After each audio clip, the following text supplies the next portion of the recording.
All right, so there is new reporting coming from MS Now that puppy killer Ice Barbie Kristi Noem is on thin ice. MSN Now, oh my god, it's such a bad name. My god. Laura Loomer is a psycho, but she kind of ate when she said MS. And what did she say? MSDNC?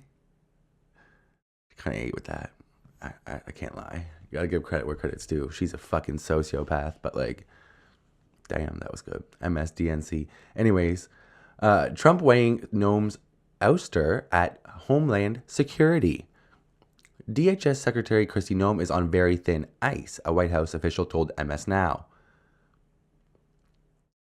White House officials have grown frustrated with Kristi Noem's leadership of Department of Homeland Security, leading to calls for a new secretary to more aggressively support key parts of the president's deportation agenda. That's crazy. That's crazy. More aggressively. That's insane. This is Stephen Miller written all over it. Anyways, okay. Two sources familiar with the situation told MS Now. President Trump is considering removing Noem as secretary as early as January, according to White House official, a current federal official, and two former Homeland Security officials. Damn. Noem is on very thin ice, a White House official told MS Now, adding she will likely be replaced early next year. The White House official added that Stephen Miller.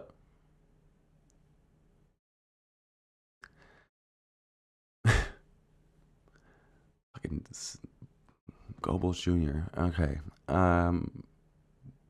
Stephen Miller, President Trump's deputy chief of staff, is leading the charge to remove Noem. And it makes sense. Well, I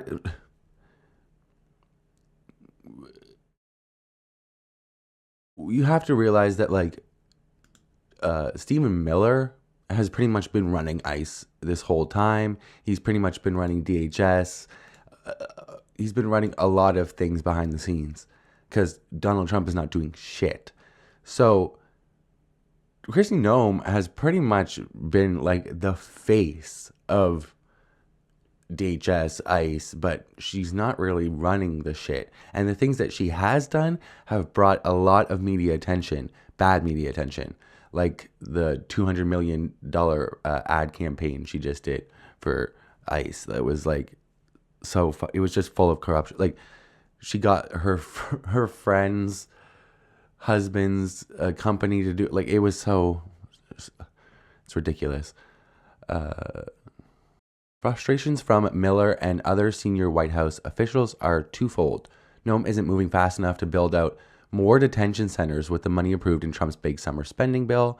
Yeah, because she's too busy doing ad campaigns and cosplaying and being Ice Barbie. Like, my God.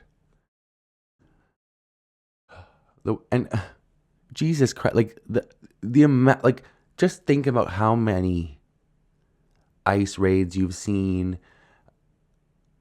ICE like kidnappings on the street, like how many ICE like troops you've seen on the fucking street, people in masks, like and that's not enough for you. This fucking sociopath, Stephen Miller, he's two of the worst things you can be as a man, short and bald. And he is a sociopath. He is a white nationalist Jewish person. He is very creepy, weird, and I hate him. And he is still not happy. He is still not satisfied with the hundreds of thousands of people that have been rounded up by ICE in a year. The bill directed $170 billion toward immigration enforcement, with some $75 billion going to ICE alone. That massive cash infusion included $45 billion specifically for detention facilities. For reference, I'm Canadian. We just announced new budget, and it's just increased military spending to keep up with the NATO requirements that Donald Trump made us agree to. Anyways, but As of right now, I think we spend around like $40 billion on our military spending a year. And by 2030, I think we're going to go up to 80%. Or, no, sorry, 80 million. It'll be 5% of our budget. So $80 billion is is what we're going up to. Right now, we spend like $40 billion a year on our military. $170 billion towards immigration enforcement. $75 billion going to ICE alone.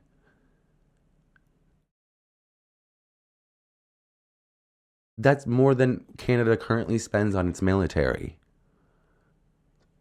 170 billion is like 4 times as much as we spend right now. Like, huh? That's it. Holy crap.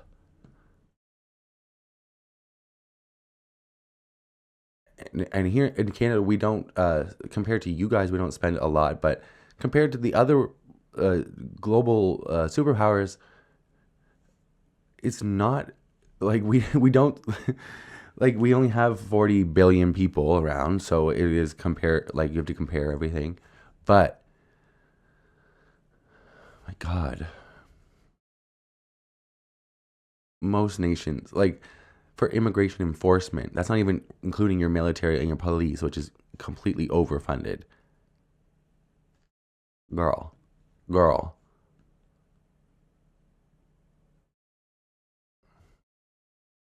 Multiple governors have also called Trump personally and voiced frustration with Noem's handling of FEMA and disaster relief funds.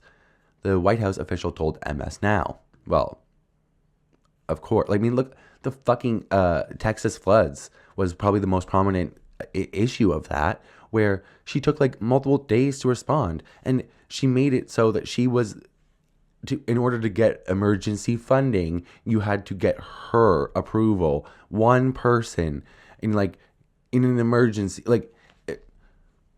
it's so ridiculous. She's such a fucking fraud. The White House official and other sources who spoke to MS Now noted that the decision to oust Noem is not finalized. Outgoing Virginia Republican Governor Glenn Youngkin is considered a top contender to replace Noem, according to White House official and two other sources familiar with the situation.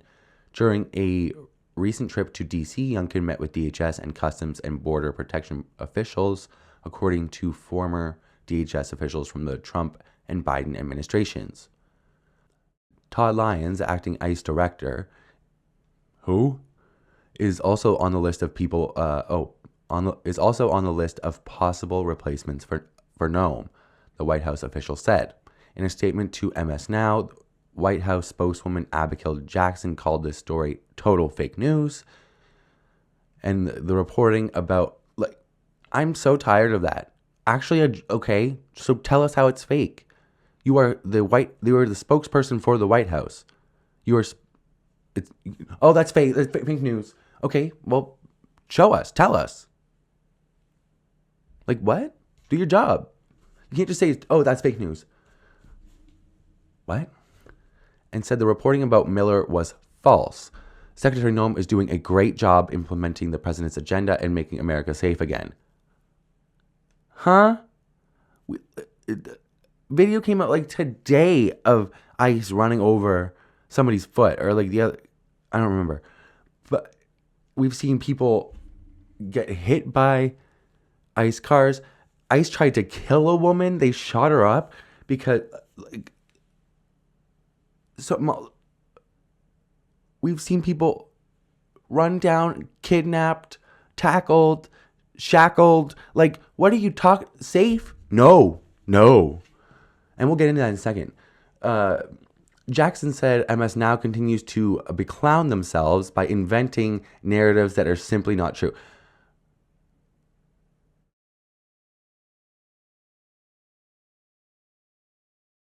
I'm going to have you What's happening? I'm going to have an aneurysm.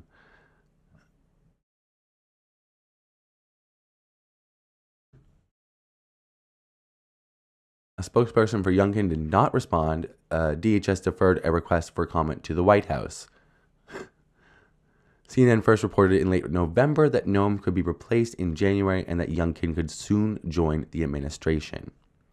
Okay, so as this was coming out, another report came out about ICE from NBC News.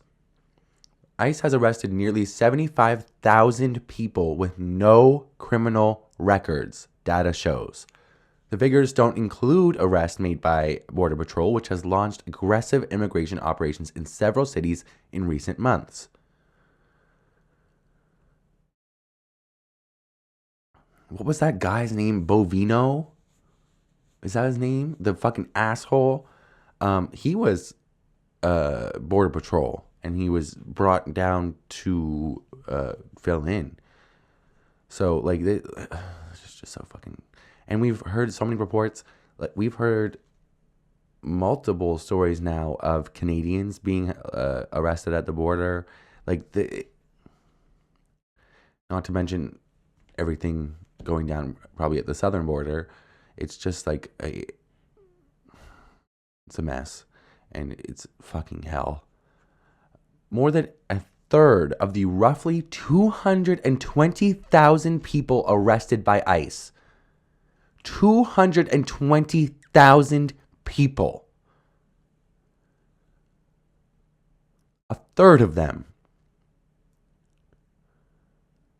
A third of 220,000 people arrested by ICE officers in the first 9 months of the Trump administration had no criminal histories. More than a third of the roughly 220,000 people arrested by ICE officers in the first 9 months of the Trump administration had no criminal histories.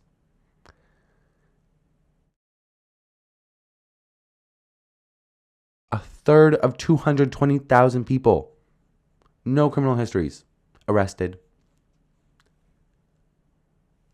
I'm sorry, what? How do you...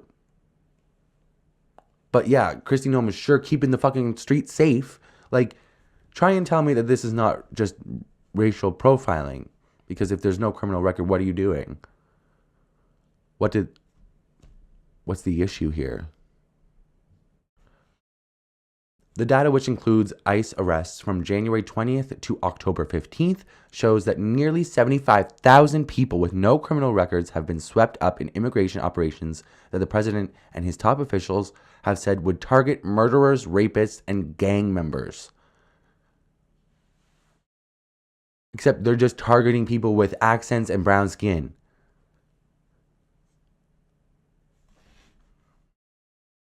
This is fucking... For arrestees with criminal histories, the data doesn't distinguish between those with a history of minor offenses and those who have committed more serious crimes like rape, murder, whom the administration has said it is targeting. So this could be petty theft. The other 2/3 of the people that have been arrested by ICE in the crackdowns in the first 9 months of the administration, their crimes that they committed could be like stealing bread because their family was hungry. Like, you have no fucking clue. And you just doing these broad sweeps, you're not even actually focusing on the people that are actually a harm to the community, like the gang members and rapists and murderers that you keep on fear-mongering about. Like, fuck off. And the figures do not include arrests made by Border Patrol, which has launched aggressive immigration operations in several cities, including Chicago, Los Angeles, and Charlotte, North Carolina. Border Patrol sweeps are currently underway in New Orleans. Jesus fucking Christ. Border Patrol and ICE are both under the Department of Homeland Security, but they are two different agencies with two different missions. Border Patrol agents typically operate along the southern and northern borders, but recently hundreds have been sent into the interior of the United States to track down undocumented immigrants. No, that's not true. Like let's start telling the truth. They've been sent into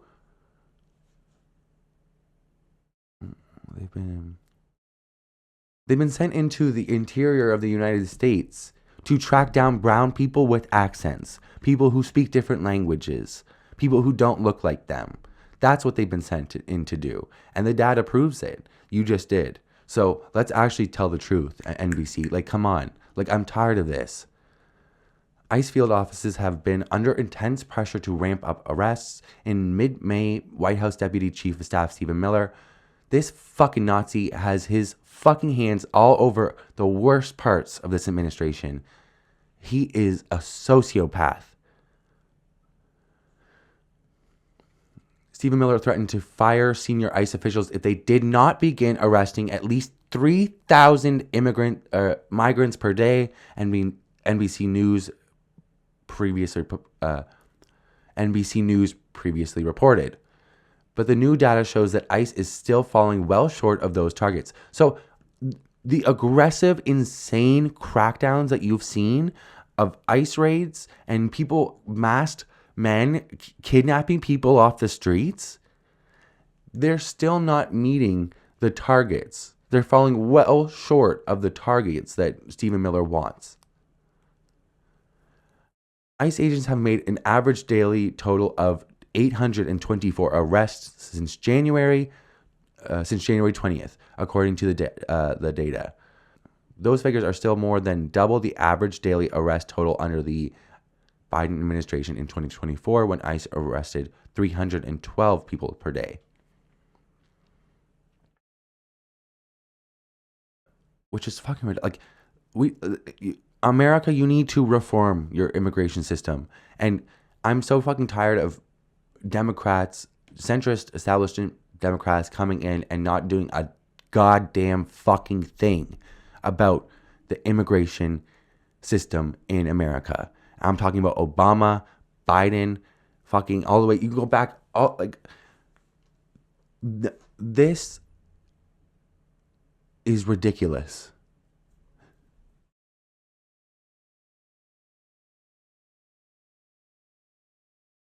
The data also reveals that about 90% of the people ICE arrested through mid-October were male.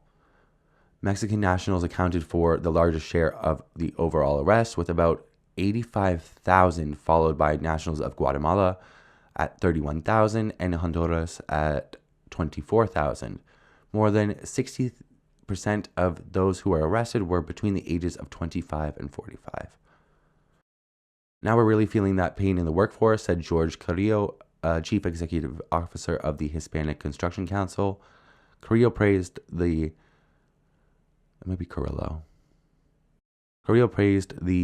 Trump administration for its efforts to secure the border, but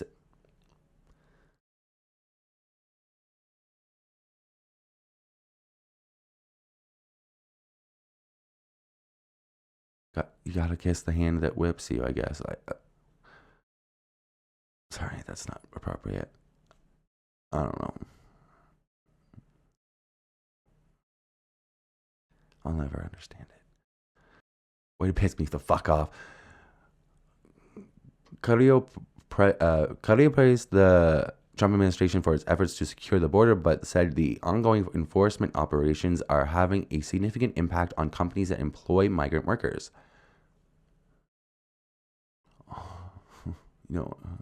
Okay. I'm sure. Yeah, this needs to be pointed out. Yeah, but do you have any concerns about the rights of the workers? Maybe not just the companies that employ them. I don't know. Now, even the most conservative Republicans are feeling and understanding that, hey, something different has to be done because now it is affecting their businesses, he said, and they're worried about this strategy. It's not clear from the data how many of those who were arrested were deported, but 22,959 are listed under the category of voluntary departure, meaning they left the United States of their own accord. ICE is currently holding 65,000 migrants in detention centers around the country, according to DHS data posted online. Which is fucking insane. So I look at Kristi Noem being fired, and I'm like, oh, well, that's an overall good thing. And then you actually go in to learn about it, and it's because she's not being craven enough. She's not being enough of a fascist. She's not being white nationalist enough. She's not being cruel enough for Stephen Miller's boner. Like, I don't fucking know. Like, the man basically gets turned on by like brown people suffering. I don't understand him. I think he might be like, he should be studied. That brain, the psychology of that man, that sociopathic little fuck. I swear to God, you bald bitch, you need to be studied because holy fuck, that Jewish Nazi. Make it make sense. Fuck Stephen Miller. All right, so Trump had a rally today about affordability, which is confusing because, according to him, it's a Democratic hoax. So who the fuck knows? Like, I don't. This man's story is hard to get straight, sentence to sentence at this point. Like, it used to be get hard to get straight, like week to week, day to day. Now it's like minute to minute, hour to hour, sentence to sentence, word to word. Like, I don't. Anyways, okay. So he is in Pennsylvania. He's at a casino for some reason, which is just ironic because they're going to talk about affordability, and they're listening to a man who's going to help them with the economy, even though he bankrupted casinos. Do you not see the irony there? All right. So, from Aaron Rupar, Trump is speaking to an extremely white audience in Pennsylvania. And there's like not even, I don't, I,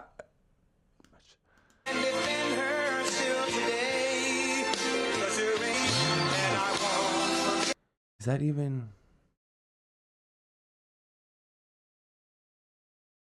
you guys have so many like nationalist songs that I don't really understand. What is the significance of this song? It's just about being American. Like, there's no like official, like, I'm sorry, but like, you guys do so much. In Canada, when I was growing up, we every morning in school we listened to the national anthem. We just stood up and we would sing along with the national anthem. When I found out that, oh, also sometimes it will be played in like uh, the local band where I'm from is the Mi'kmaq people. Sometimes they'll be playing Mi'kmaq, maybe like French, depending on where you are, depending on especially with like depending on what land you are on, like what band it belongs to. So like it depends. But when I found out that American children stood up every day, put their hand on their heart, and pledged allegiance to the flag,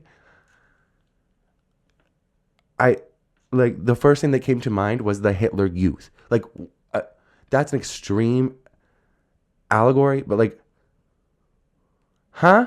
What do you what? We just sing the national anthem.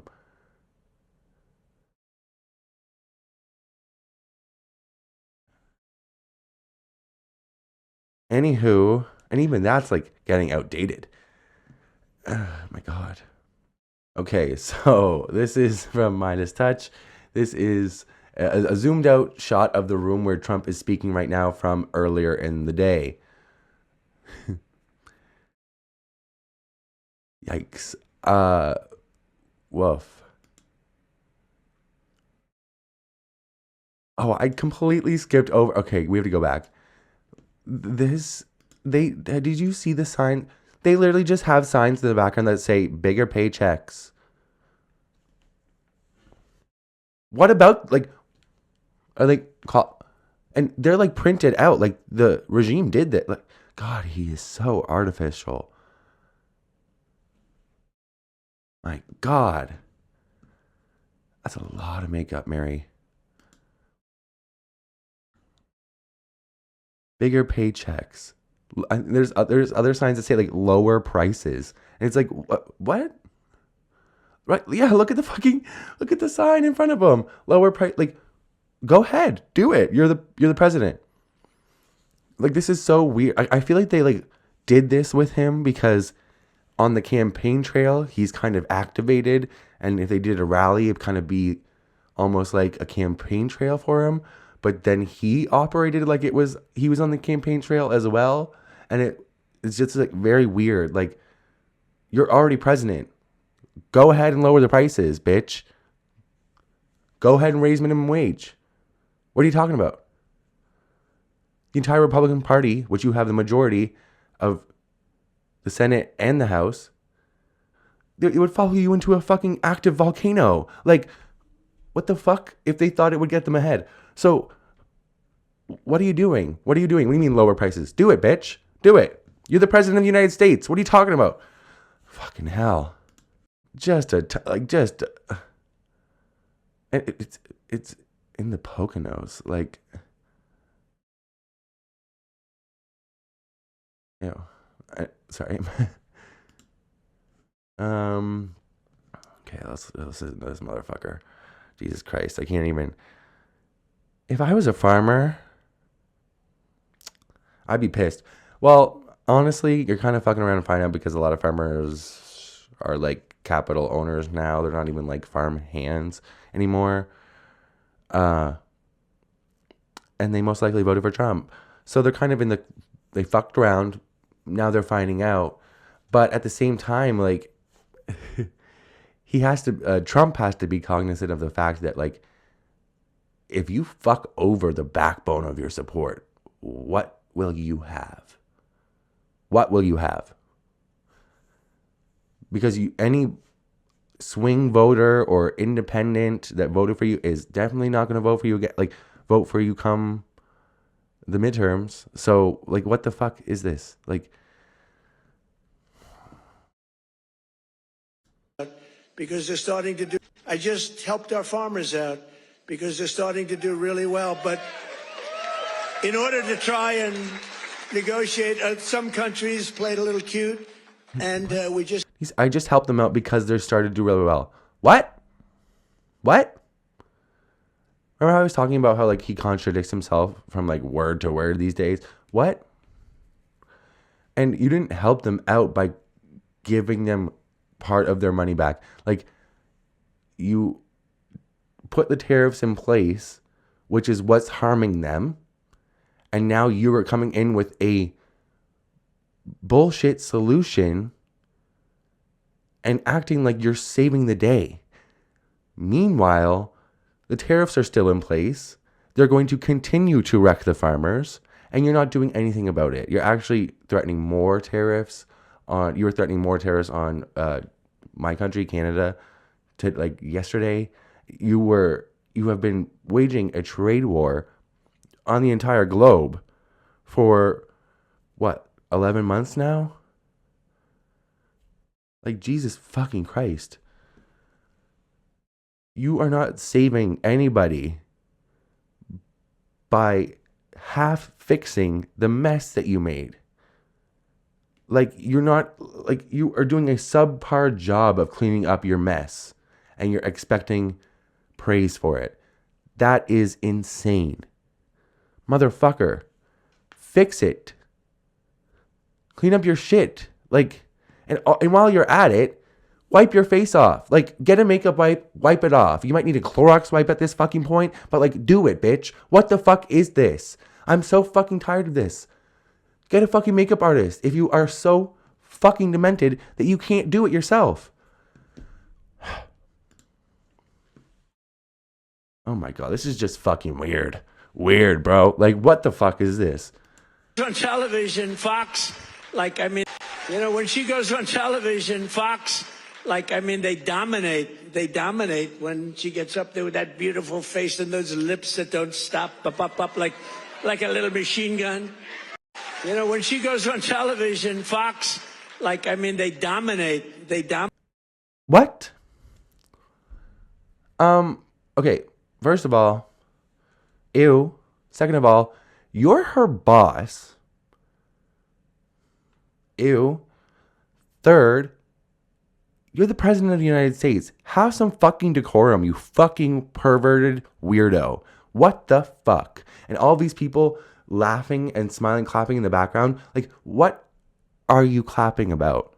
Caroline Levitt, the worst person to hold her position in the history of the position?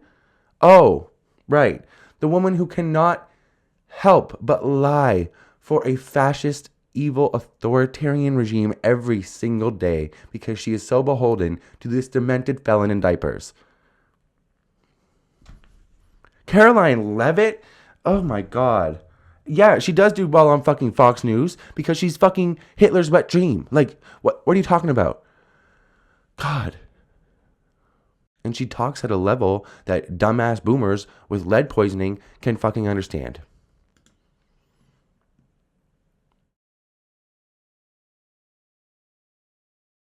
Speaking of liars, this is the most notorious liar in of our time, actually. Donald J. Trump. We're bringing those prices down rapidly, lower prices, bigger paychecks. You're getting lower prices, bigger paychecks. We're getting inflation. We're crushing it. What I don't like to be a Trump supporter, especially at this point, it takes a whole lot of cognitive dissonance. You need to be completely, there's pathways that you should have up here that are completely cut off. Completely. And I don't understand how that can continue through him lying through his teeth about the fact that people are getting bigger paychecks and lower prices when they're the ones who go to the grocery store. They're the ones who get their paycheck. This motherfucker has never had to worry about anything. He was born with a bank account that could choke a bull, has gone bankrupt 6 times, avoided prison by becoming the president because you let him, and now you are suffering to the nth degree, as much as Americans have suffered in a really long time, probably ever. Wealth disparity and inequality at this moment in time is the worst it's ever been, ever. And to continue lying to people like this, it's just simply not going to work. It's not. This is how revolutions happen, because like this is a part of the reason that people got so frustrated with the Biden administration, because they weren't being fully truthful about everything. And yes, the economy was in a lot better place under Biden than it is now. Sure. But it doesn't change the fact that a lot of the people around Biden weren't great. And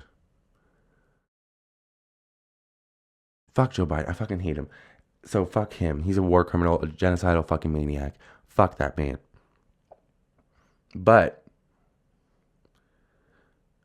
the truth of the matter is that the economy was in a good place to be taken over when Trump became president, and it's just gone down the shitter in record time.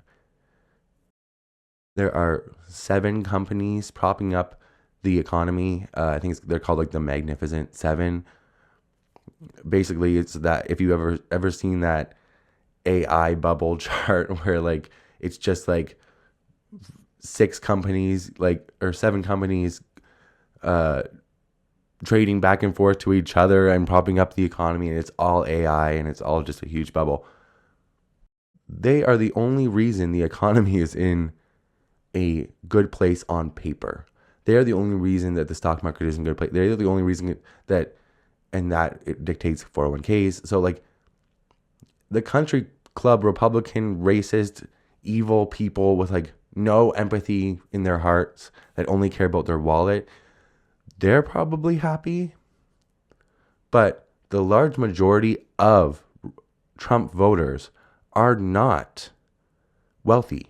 It's just like Because most wealthy people can afford an education. And when you can afford a good education, usually you don't vote for a fascist. Unless you are an unrepentant racist or misogynist, or you simply do not care about other human beings. Like you might like have like a narcissistic, sociopathic traits. Like there's probably like the 30% of people who still support him. And you're getting much higher wages. I mean, the only thing that's really going up big, it's called the stock market and your 401ks. That's going up. We're bringing those prices down rapidly. Lower prices, bigger paychecks. Wait, what? It's going up. Were they cheering? We're bringing those prices down rapidly. Lower prices, bigger paychecks. You're getting lower prices, bigger paychecks. We're getting inflation. We're crushing it. And you're getting much higher wages. I mean, the only thing that's really going up big, it's called the stock market and your 401ks. That's going up. They need to work on their cheering. That half of those sound like boos. And these are the crazy, crazy people left. That like, look at them. I mean, Jesus fuck.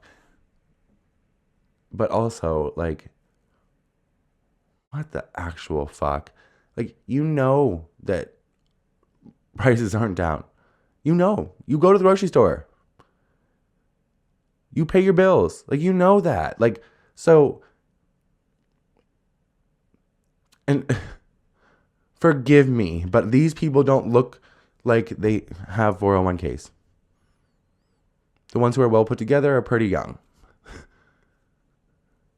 The one person. These people are psychotic. Like, I think there might be something seriously wrong with them. Cults, man. Crazy. Oh my God.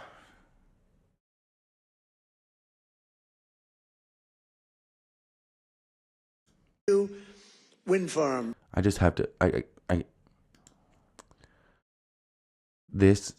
the whole, oh my God.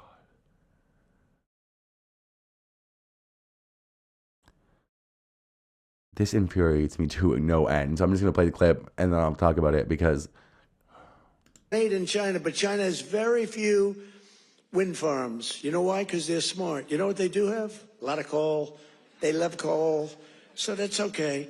But we have clean, beautiful coal, and we brought it back into vogue. We have nuclear, we have oil and gas, we have sort of everything. We don't approve windmills. We don't approve it, I'm sorry. We don't like things that kill all our birds.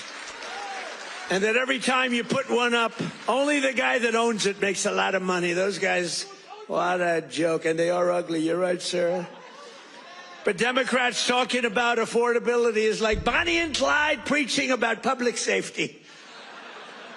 And they are really truly the enemy of the working class when they do it, because we want to have made in China, but China has very few.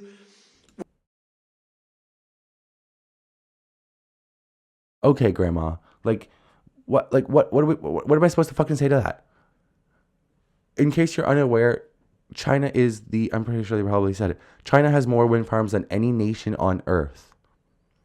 China is leading the globe in clean energy. So, I'm from a province with a lot of wind farms. So, this infuriates me. And also, like, to try and sell us back on coal. Are you fucking kidding me? Let's go to the uranium factories. Like, let's send the little girls again. Like, what are we doing? What are we doing? What are we doing? What are we doing? Like, what? Hello? Like, there's reasons that we evolve. Like, why are you trying to take us back to the what? Coal and oil and gas need to be thrown to the wayside. Goodbye. Bye. What are you fucking talking about, bitch? This is like, I'm so tired of it. They kill the beautiful bird. Birds have eyes, bitch. As do I. Like, we all, like, we can see. What are you talking about? You're talking about people are fucking ugly. Motherfucker, look in a mirror. Jesus fucking Christ. I hate...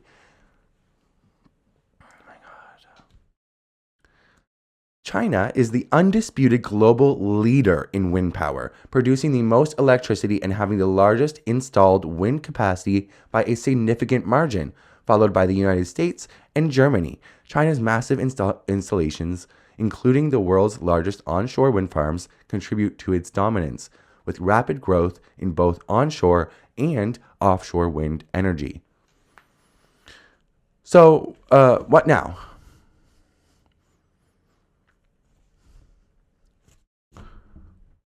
Like, what now? China leads the world in install wind power capacity. Like, what are we supposed to do when this motherfucker comes out and says the exact opposite of the truth and people will believe him? Like, I can sit here and fact check every single thing he says and be like, no, that's not true. It's actually the complete opposite. But these motherfuckers will still think he's right. It's a cult. Like, it's like deep embedded into their brain at this point. It's like narcissistic abuse. They've been programmed. And it's far more insidious than anything that we've dealt with in a long fucking time. I'm just going to play him because fuck this motherfucker. Which is better, Sleepy Joe or Crooked Joe?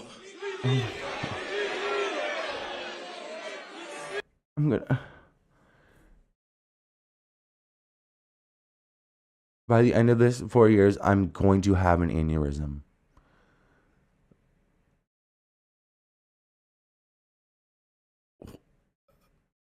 At least high blood pressure. Like, what?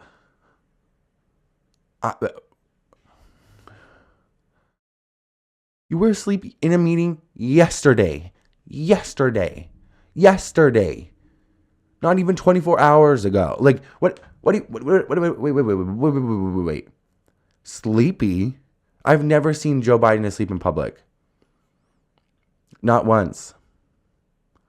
He was old pop. I'm pretty sure he had cancer. Maybe not. He probably knew about it, didn't tell anybody about it. But like, and it affected him and he was old. Yeah, and he had missteps. And to think that he could have ran again was absolutely insane. When I heard that, my jaw hit the floor. But that's besides the point. You have no room. You have no business, motherfucker. There's a New York Times article that just came out. I did a video on it. And I even, at the end of the video, I looked up I feel like it was 5 or 6 times that Trump had fallen asleep in public just in the past couple months. And there's been so many, and that was 2 weeks ago. And there's been multiple times since then. So you have no business to be talking about anybody, Sleepy Joe, when you're asleep in every other cabinet meeting. What are you talking about? Look at the first reply. Sleepy who? Bitch, what the fuck are you talking about? Hello? This is dementia. But if you've never been around anyone with dementia, sometimes it's hard to tell because, in the early stages, because they often will be on a carousel of old stories and old things, and they'll be so into it and they'll provide so much detail, and when you're new to it, you're like, wow, he doesn't seem like he has Alzheimer's at all. And then the next day he'll tell you the same stories, and then you realize that those are the only things that he remembers, and he doesn't remember meeting you yesterday. And it's pretty common to just revert to the same 4 or 5 things. And he has been Sleepy Joe, Barack Hussein Obama, even the fucking Russia. Motherfucker, it's been 10 years. Give it up. The Comey and Jay, what, bro? Give it up, you petty little bitch. What are you doing? Historically, when I've done polls from people. I do my own polls. I go to a big arena. We have 20,000 people. I say, which you like, Sleepy Joe or Crooked Joe? And I learned, I save millions of dollars. I don't have to do any polling, okay? Typically, Crooked Joe wins. I'm surprised. Because to me, he's a sleepy son of a bitch, who destroyed our country. Look at that guy in the background. And it's not me. That was crazy. The guy with the white hat. Can I, hello? Who? Okay. Look at him. Oh my God. We're gonna have to go even more. Bitch, that what the fuck? That's not what I wanted. The guy in the white hat and the shirt that says Persians for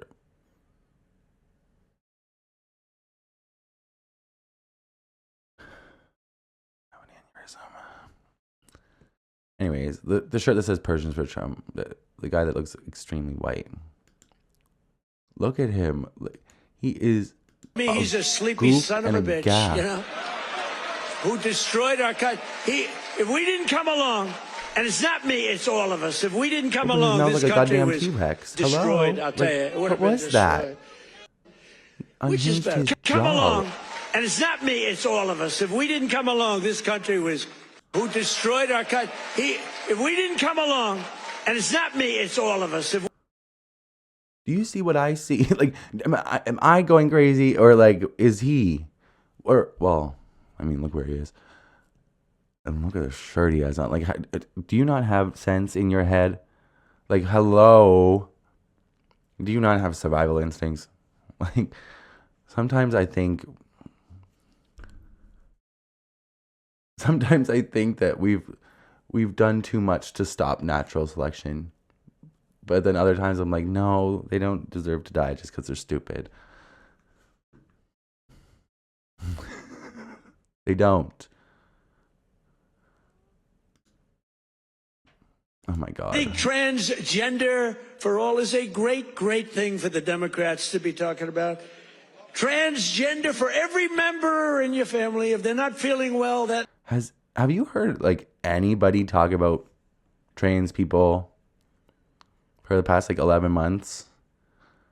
Well, the only people that I've heard, I've only ever heard transgender for everybody seriously out of Donald Trump's mouth. But almost nobody in the Democratic Party is talking about trans people right now, because who cares? We have bigger things to focus on.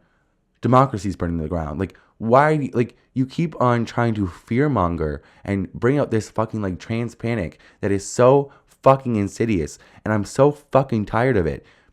It's just to fucking signal hate and get everyone fucking distracted from the fact that your fucking country is in the fucking shitter. And if it weren't for 7 companies, then your motherfucking economy would be in the fucking dumps. You are in a recession. You just don't know it yet. And everybody in America is feeling it right now. So I don't understand what this is.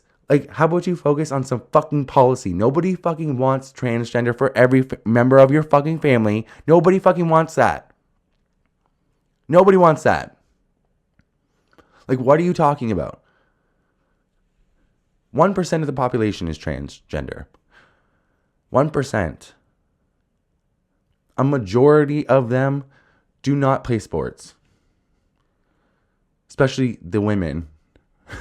A majority of trans women do not play sports. Not interested. Sorry. There are a few, and you can go cry and give Riley Gaines a dumbass fucking career for whatever fucking reason other than the fact that she's an insufferable twat. Go somewhere and figure out something else to hate on. How about you hate the fact that your economy is in the shitter? And how about you do something about it? You have these signs that say bigger paychecks, lower prices. Do it. Do it, bitch. Show me the fucking money. What the fuck are you talking about? That night, let's just change their sex. No, let's not talk about it. Let them go and let them fight to get these things. I think open borders are great. You know, where prisons are emptied into our country, right? Where people from all over the world being dumped into our country. The people that I think transgender for all. So let me just get this correct. I just want to ask, like, in between there's 50 different states. Each of them have a border that shares with a different state that has different rules, different laws. Is there a huge issue, big pressing issue?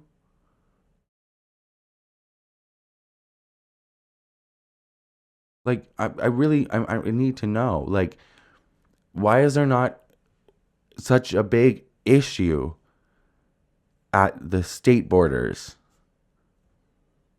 They're open. Everything seems to work just fine.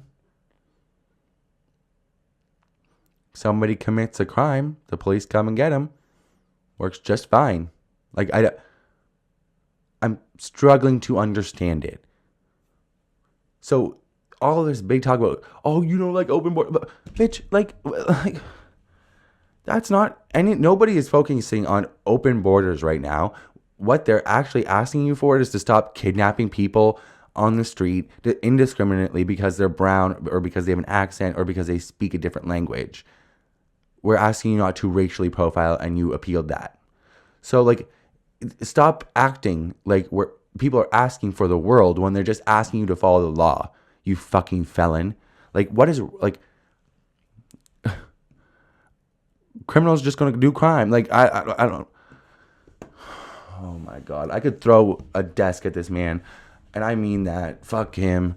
Like, this is absolutely fucking disgusting. A sitting president of the United States saying this about a sitting politician, a congresswoman.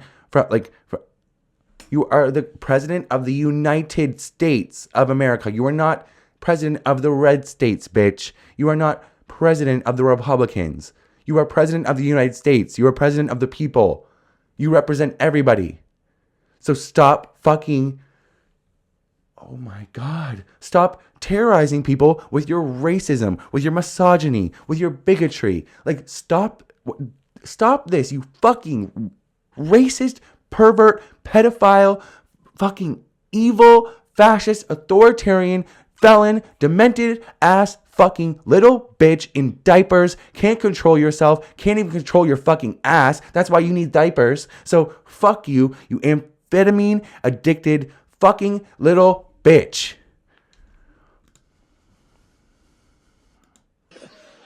That's for Minnesota, you know. That's called the Great Big Minnesota Scam with one of the dumbest governors ever in history.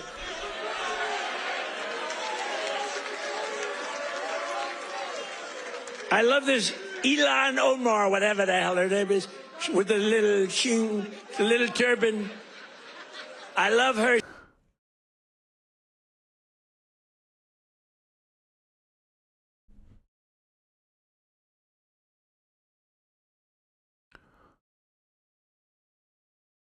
Somebody come get their fucking grandpa before I knock him the fuck out. Like, what the fuck are we doing? A turban? What is this? I feel like I'm watching, like, every time this motherfucker speaks, I feel like I'm watching, like, Amos and Andy level racism. Like, I don't understand it. What the fuck is going on? He has reverted back to, like, 1940s style bigotry. And I seriously don't, like, you have no respect. You have no respect. There's not a part of you that holds respect for human life, human beings. Like, you need serious mental help. Jesus fucking Christ. She comes in, does nothing but bitch. She's always complaining. She comes from a country where, I mean, it's considered about the worst country in the world, right? They have no military, they have no nothing, they have no parliament. They don't know what the hell the word parliament means. They have nothing, they have no police. They police themselves, they kill each other all the time. I love it. She comes to our country.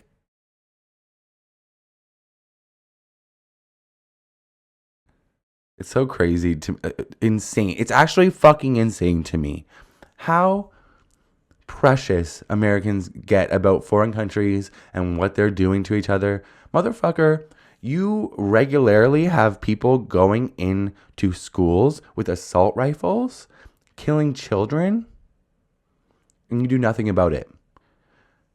You actually have been quoted as saying, I think people need to get over it after a school shooting. So I really don't think you have any room to talk. America has been one of the biggest dictator terrorists on the global stage for probably like 70 decades. Whoa, sorry. Probably like 7 decades now, at least. I mean, if you can go all the way back to 1953, I believe, in Iran. Like, this shit needs to end. And I understand why everybody is like abolish the USA, bitch. Abolish the USA. And she's always complaining about the Constitution allows me to do this. We ought to get her the hell out. She married her brother in order to get in, right? It's the most, like,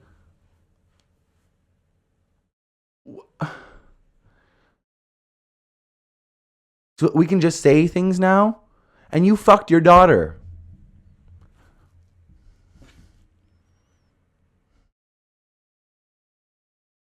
I can play a cacophony of clips of you talking very inappropriately about your own daughter. I can't find any clips of Ilhan Omar talking about her brother. Like, you are just insanely fucking racist. What is this? Like, God. It's like a fucking, like,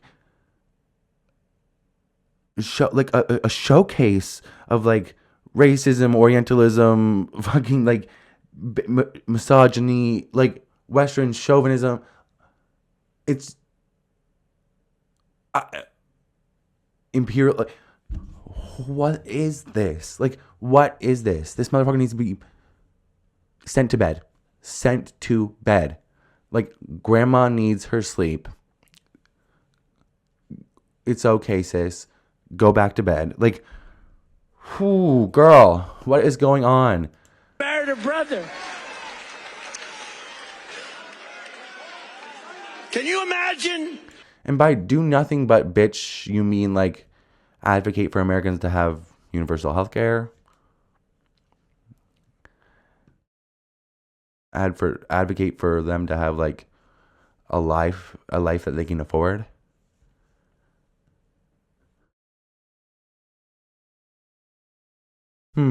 Wow. That's like, wow. We ought to get her out. Wow. Oh my God. If they ever come for you, Ilhan, we got you. Come on up here. If Donald Trump married his sister, she's a beautiful person. If I married my sister to get my citizenship, do you think I'd last for about 2 hours, or would it be something less than that? Okay. And how did Melania get her citizenship? I'd love to know. Because it's shady as fuck, bitch. Go look it up if you have not looked into it. Just like, I think Jasmine Crockett even like brought it up in like Congress. Her visa is shady as fuck. And this motherfucker has a lot of fucking, like, your mother is an immigrant. Your wife is an immigrant. 2 of your 3 wives were immigrants. Like, one is, and the other, the dead one is or was. And like, you have a lot of nerve. All of like 4 to 5 of your children are the children of immigrants. You are the child of an immigrant. You need to fuck off and go back to the dementia wing of the fucking care unit. Like, what? The old folks' home is missing a patient. Amber Alert. He's here. I found him. He's covered in orange makeup. Like, she married her brother to get in. Therefore, she's here illegally. How many times did he just say that? Like, no, the fuck she did not, you fucking racist pig. Like, what the fuck is wrong with you? She should get the hell out. Throw her the hell out. She does nothing but complain. Coming from the biggest fucking whiny little bitch in the world. The biggest complainer. Bitch, you posted 140 times on your fucking dumbass fucking social media platform the other night complaining. All you do is complain. What the fuck do you do? Except complain. You're complaining right now. Like, you're complaining about her. Shut the fuck up, you fat ass. Ooh, don't turn your neck. Get her out. Like, these people need to be studied and like sent to education camps. Like, what the fuck is this? Like, you need to go learn basic empathy. Wow. The state of America. It's crazy. It's crazy. Empathy is just like, it's not supposed to be something you learn. Like, I just want to make that clear. It's just supposed to be like kind of like baked into your personality or like the way you are. Or like, you're not supposed it's not supposed to be difficult to show empathy unless you are a sociopath or like a narcissist. And if you are, seek help, bitch. The fuck? Go see a psychiatrist. Go see a therapist. Get some meds. Take them. Like, hey, Laura Loomer, take your meds. Like, you crazy ass psychopath. Like, what the fuck? To get them the hell out of here. They hate our country. And she hates our country. And her friends hate our country. And AOC hates our country. They all do.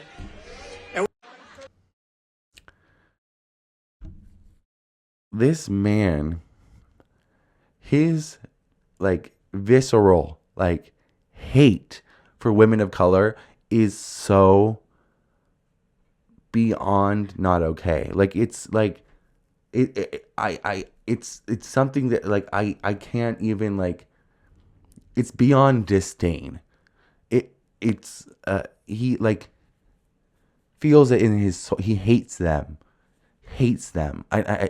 I don't understand it. This is just not true. One, and two, it's incredibly fucking racist. What the fuck are you talking about? You get the fuck out of here. Like, what is this? Your approval rating is in the fucking shitter. The economy is in the fucking shitter. The quality of life right now in America is in the fucking shitter. You are doing nothing about it but complaining and bitching. And then you're going to complain about the fucking Somalis who are literally just trying to get by. Like, what the fuck are we talking about? Like, oh my God. This is crazy. She was 20 years old. Perfect. She was just getting a little promotion. They were so proud of her. She was on her way up. And she was shot in the head. The brain, shot in the head. They were able to keep her alive long enough for her parents to come in from West Virginia and say goodbye to her. And Andrew is the second one, who's also from West Virginia National Guard. Incredible. She was 20 years old. Perfect. He is just very casual with life and talking about it. Like, just shot in the head. Shot in the brain, shot in the head. Yeah, she died. The other one, his name was Brandon or something. Like, it's like, whoa. They didn't even mean to be there. They were there for your idiotic crusade for nothing, to get nothing. You are the reason that woman is dead, and she's shot in the head. The brain. Yep. Shot in the head. Anyway.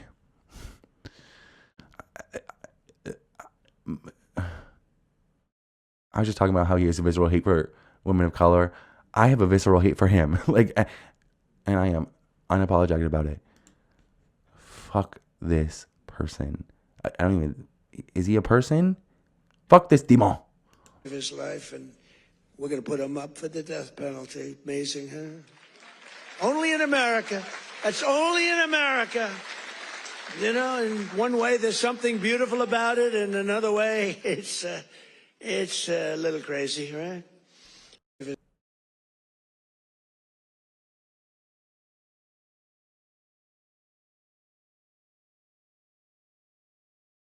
I'm sorry. I think I had a stroke. What did he just say?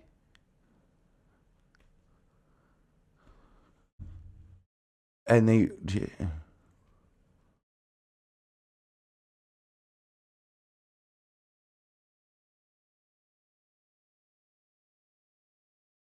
Okay. Wow. Okay. There's quite a few countries with the death penalty. And it's not. There's nothing beautiful about the death penalty. My personal opinion. I'm from a country that outlawed the death penalty a long time ago, and I'm also vehemently against it. But to talk about it like that, like it's beautiful, huh? It's like this is. It feels like Vanessa Hudgens when COVID. Like it's bad, but like inevitable. Like, what are we doing? Oh my god. How does he keep, like, I don't understand how these people rationalize with the fact that he's lying to you, to your face. It's not that he's going to get the prices down. He's saying prices are down and they're coming down and inflation's not bad. Like, how do you rationalize the fact that he's lying to your faces at this current time, in this moment? Damn, that's a bad ball spot. 2.9. Look at that. Our prices are coming down. Their prices, it's a hoax. They're just, remember they said the Inflation Reduction Act. So what is this rally about? Your rally on affordability? So your rally is about a hoax? Like, what the fuck are you talking about? Remember Like, that? Billions and billions, hundreds of billions of dollars, the inflation, and after they got it approved, because we had a few Republicans that went along with that whole hoax. 2.9.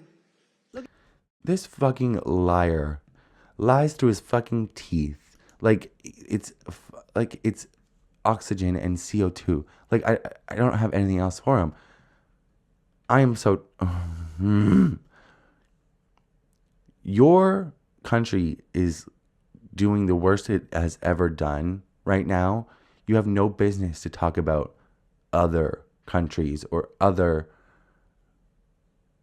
continents or other, like, any, you don't have the right, bitch. You're committing war crimes. Well, it's not even war crimes. There's no war. You're murdering countless fishermen in the Caribbean, and you, like I've said many times, the economy is in the shitter, quality of life is in the shitter, fucking inflation is up, the fucking the minimum wage in America has not been raised in how long? Like over a decade? I think it's like 20. Like, it's insane. Like, what the fuck are you talking about? Europe, which is home of the top 5 countries with the top quality of life. Like, what are you talking about? Why is Europe's quality of life so much higher than yours if they're doing everything so wrong? And like pretty much every other country in the world, except for like Italians and like Japanese, like most of the developed nations in the world understand that immigration makes a country stronger, makes a country better, brings culture and life and joy to a nation that it wouldn't have if it closed its borders, like fucking North Korea. Like, bitch, what? Like, we are not, nobody is against, nobody, like, for the most part, we're not against immigration. And we're aware of our culture. We can keep onto our culture the way we want to. And what is your culture? Going golfing, getting like sunburns and like pedophilia. Like, I don't what is your culture? Like, what? All you care about is preserving whiteness. You don't care about preserving the country and the nation. You care about like It's just white supremacy. You're just a white supremacist. Like, where is your white hood? Where is your white hood? Where is your white hood? Because you have everything else. Like, you might as well have it. Like, where is your white hood? What is going on? What the fuck?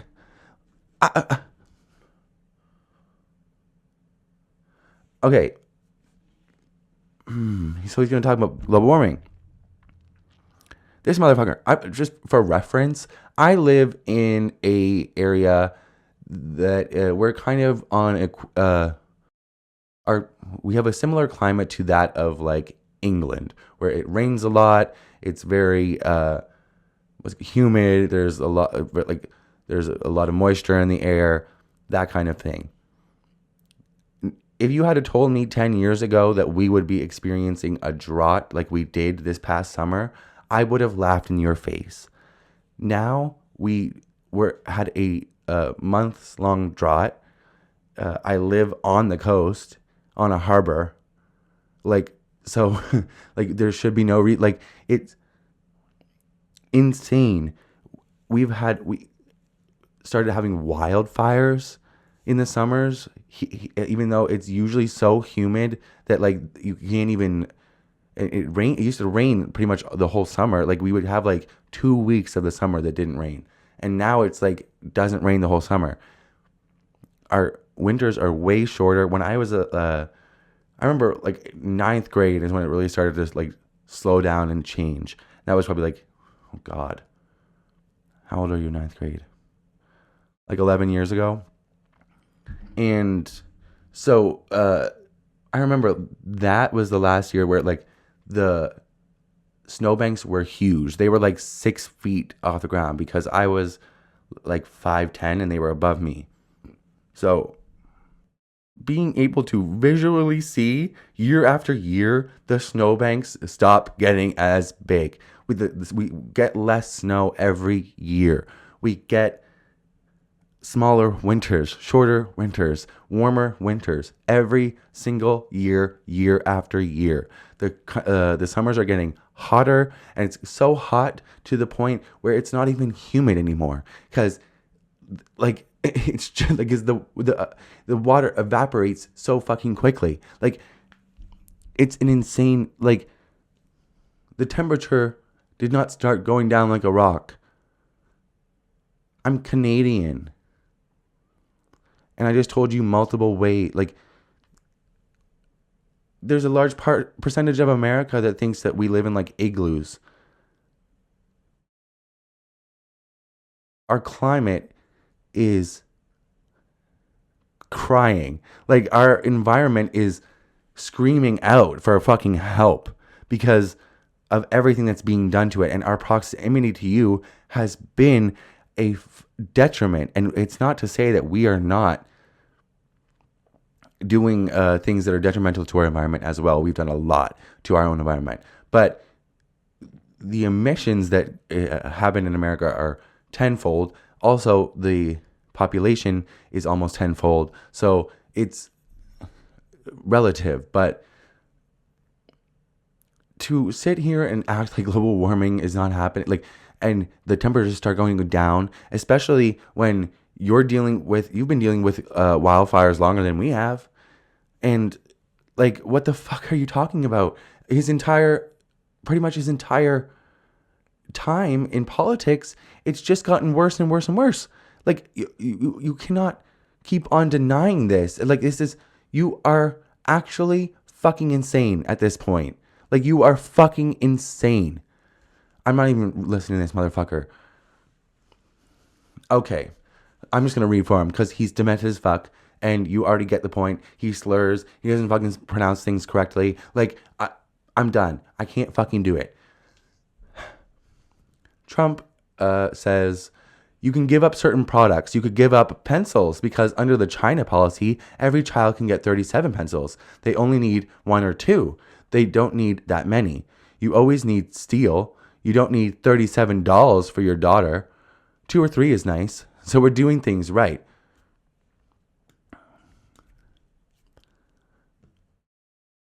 People, the majority of Black Friday sales this year and Christmas shopping this year has been done through Klarna. Buy now, save or what is it? Buy now, pay later plans, microloans that are incredibly, incredibly sinister and what's the word? And predatory. So the fact that you think people can't afford things because they're buying $37 for their daughter, motherfucker, people are probably lucky if they're affording 2 or 3. Like, what are you talking about? Like, what do you mean?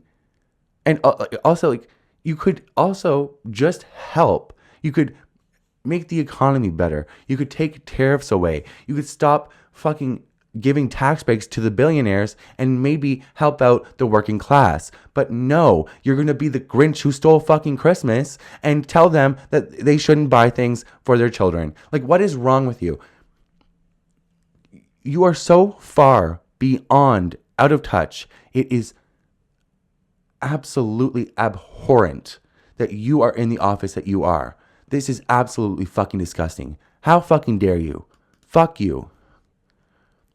Jesus fucking, I'm not listening to this motherfucker, okay?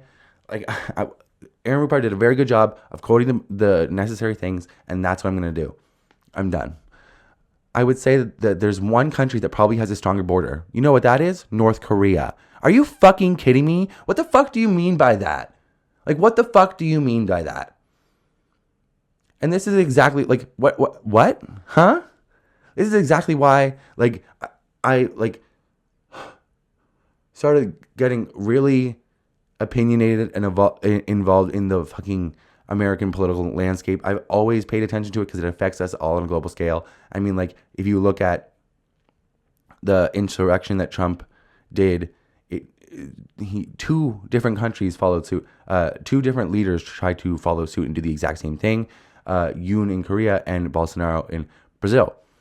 So, like, that is a prime example of Trump influencing the global dynamic because he created permission structures that were not there before. He gave people the permission to act out their most craven desires and instincts because this motherfucker does it on a daily basis. So I've always paid attention to American politics because it affects all of us. But this motherfucker started talking about 51st state, invading Canada, and now you're talking about a border like North Korea. Motherfucker. Nobody fucking wants that. Like, what are you talking about? A demilitarized zone where people get shot up if they fucking, like, what are you talking about? Like, have you ever read a book? Oh, wait, you can't read. You're illiterate. You're demented and you're a fool. You were a low IQ individual way before your brain turned to Swiss cheese and you couldn't use it anymore. Jesus fucking Christ. Trump on Somalis in Minnesota. Some more blatant racism for us. Those people should go to jail. Jail. And if they don't, you should go to jail, bitch. 31 times a fucking felon. Over 25 times been accused of rape.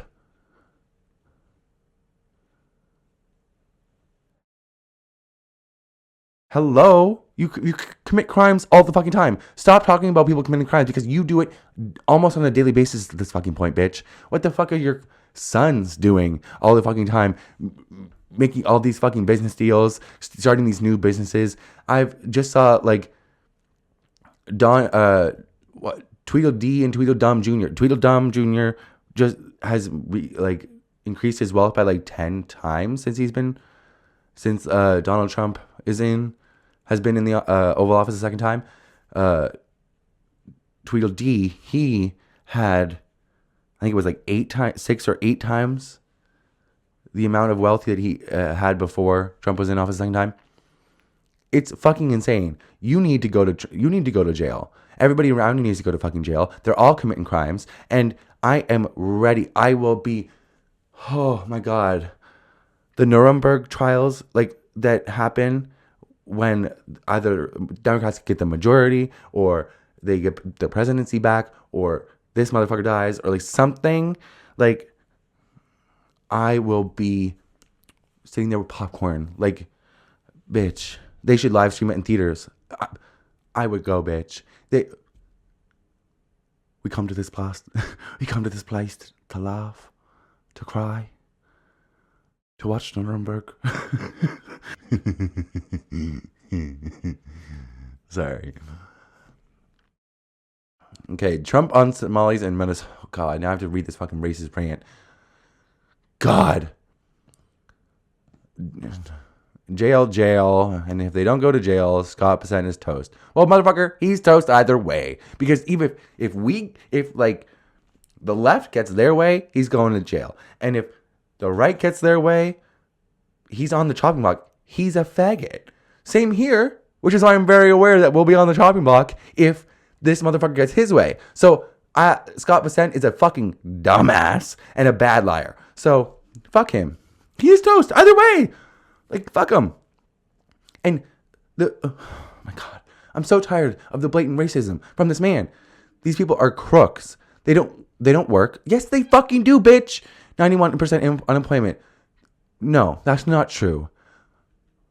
Okay, it's a scam and it's headed up by the crook. What are you talking about? Whatever happened to her brother, by the way? Like,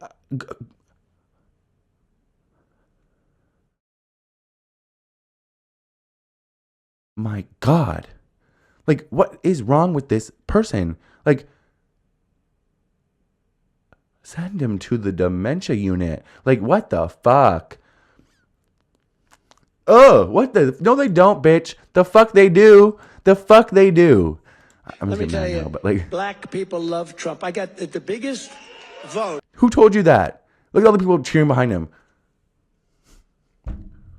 The Mayo Brigade. Like, what are we doing? Like, what? Hello? Like, no, they do not.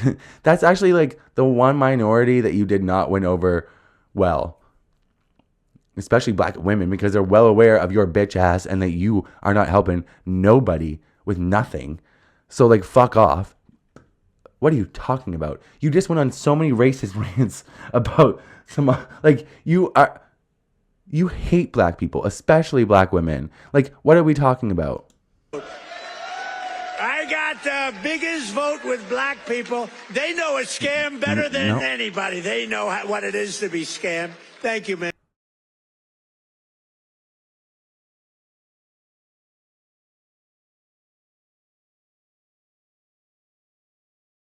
What do you mean by what?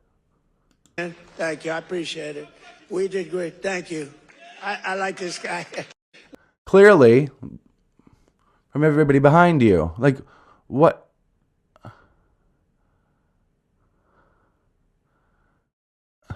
Like, I don't understand. Trump got 13% of the black vote in 2024 compared to Harris's 86%. And what did he say? He got the biggest vote. And he got the biggest vote with black people. Are you fucking crazy? Like, everything he says is just the complete opposite. This is crazy. This is insane. This is so disrespectful, first of all. And, like, I'm not even, like, a Lincoln head. Like, I'm not going to, like, sit here and glaze Lincoln. I think what he did was amazing. There were, I mean, like, I have criticisms and positives of a lot of people. But to, like, disrespect this man, like, fuck you. Like, just fuck you. Like, especially, like, after you just fucking took, and on top of the last one as well. Motherfucker, you just took Juneteenth off of the free admission days for national parks. Juneteenth. Are you fucking kidding me? And I've seen a lot of people report on this, and they focus on MLK Day. And while I have a great amount of respect for Martin Luther King, I think 60 years later we can look back and adequately say that Malcolm was right and MLK's activism was flawed. So I'm not, like, the most attached to him, but Juneteenth, I don't think a lot of people understand the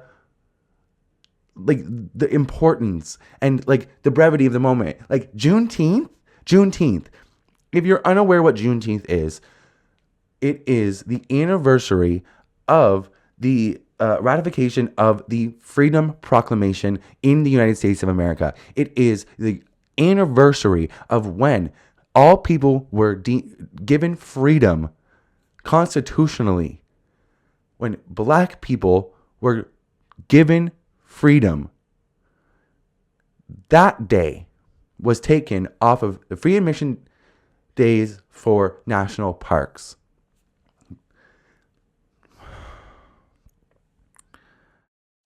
It drives me so far up the fucking wall because, like, there is something so fucking wrong with white people. Like, you know, have you ever heard that sound? It's like every time, like, or that, like, I think it's the sound. I think it's a sound, or like, it's like every time a black person is having fun, there's always gonna be a white person like behind them, up in their business, or like giving them a sneering, like nasty ass fucking look. And it's just like, why do you? What is that part of you that gets so angry, viscerally angry at black joy? Like, what is that? What is it about? Because I need to understand it, because I don't understand it. When I see joy, I feel joyful.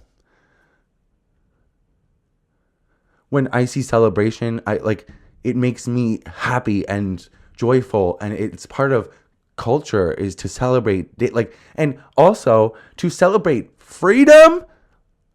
Hello, like what? My neighbor's gonna kill me. It's late, but what is going on? Like, you just you might just think it's like symbolic, but the symbolism behind this is crazy. He's disrespecting the celebration of the the criminalization of slavery.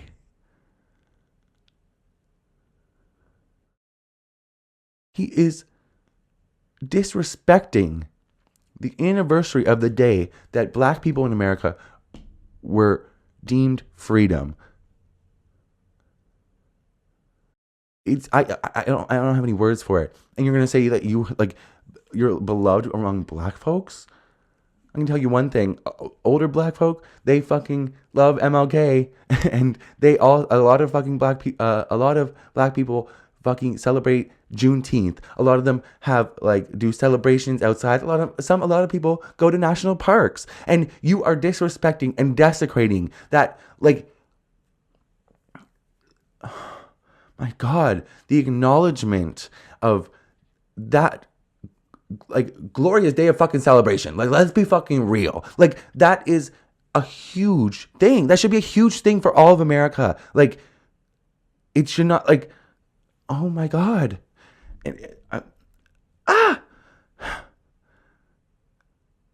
I don't understand. I understand. No, I don't. I'm not American, so maybe I don't understand the ins and outs of it.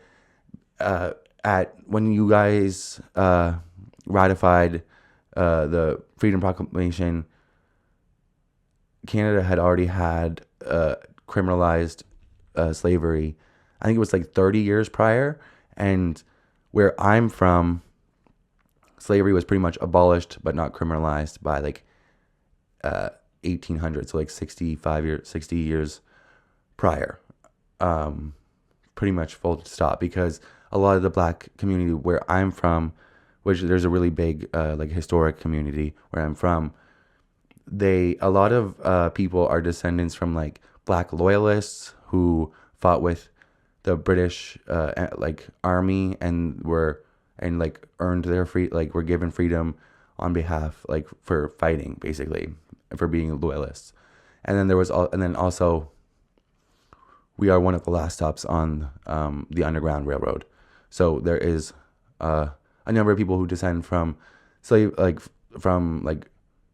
people who escaped through the Underground Railroad, but for the most part, it's a lot of loyalists, and even some remnants of some people were taken to Jamaica and then taken here, and then some people left. There's a couple Washington. There's a show there's a couple books actually. The book in excuse my language, I wouldn't really regularly say it, but the Book of Negroes is a book that is partially set in the place that I'm from, and Washington Black as well. And there's a show, I think it was Ingenue. What's her last name? Ingenue Ellis. She was just in like The Deliverance with like Monique. Ingenue Ellis, I believe it is. She did that, and then Washington Black was actually Sterling K. Brown, and they actually filmed it here, and that was mainly about Nova Scotia. So for me, I don't really understand. I don't understand it. I won't pretend to, and I don't even think I want to try to. You can explain it, but I'm not going to understand it. Like, I don't understand it. I think it goes into the fact, like what I was saying earlier about white people just being so perturbed by black joy. Just black people having moments of joy or days of joy, of celebration. It does not make any sense to me. And, oh my God, to talk about how nobody is saying that you're better than Lincoln. Absolutely nobody is saying that you're better than George Washington. Like, you have had the worst 10 months ever in the history of the presidency. You have the worst polling numbers, beating out the worst polling numbers that were previously held by you last time. So, like, you're doubly down. Like, it's like you are the worst president in the history of the presidency, actually. So, like I've been saying, everything he says is the opposite. The best 10 months ever in the history of the presidency, it's actually the worst. And to compare yourself to fucking Lincoln, the man who is responsible for the Freedom Proclamation, and then also have disrespected the black community in the ways that you did by removing MLK Day and Juneteenth from the national parks free admission days. You might not think that's a big deal. It's just like, oh, it's just a national park admission, like whatever. It's a big fucking deal, because if he gets away with doing this shit, it's going to be a lot easier for him to start removing everything else, removing slavery teachings from the fucking curriculum, from the fucking museums. Lindsay Halligan already fucking tried to do that. Lindsay Halligan wanted to focus less on slavery and like not focus so much on the fucking past. Are you fucking kidding me, bitch? You cannot move forward without properly acknowledging the fucked up shit that you've done. Like, what the fuck are you talking about? Like, it's actually like a core tenet of like being sorry and apologizing. You have to admit fully to what you did and acknowledge the pain that you caused. It cannot be a blip on a fucking history tour. Like, fuck you, bitch. And fuck this demented fool in diapers. Okay, for the first time in 50 years, we now have not a thing. Reverse migration is deportation. Like, what? Which means more jobs, better wages, and higher income for American citizens, not for illegal aliens. My God. I'm sorry, I just said illegal. I don't really like to say that word. The second one. In reference to human beings. I think it's so barbaric. Like, it's so gross. Anyways, and like, you can be like, oh, actually, the definitional word. You're disgusting. Like, fuck you. I can't stand that word. This one that's highlighted right now, being used for humans. Unless it's like, I don't know, like Alex Consani. Like, I'd be down to listen to that theory. And for the first time in 50 years, we now have reverse migration, which means more jobs, better... Why am I sitting here listening to it? I thought, motherfucker, you said, like, bitch, I literally said that I was not going to fucking listen to him speak. And I already read this. Like, we have now reverse migration. That's not a thing. And it doesn't mean, like, deportation does not mean more jobs, better wages, and higher income for American citizens.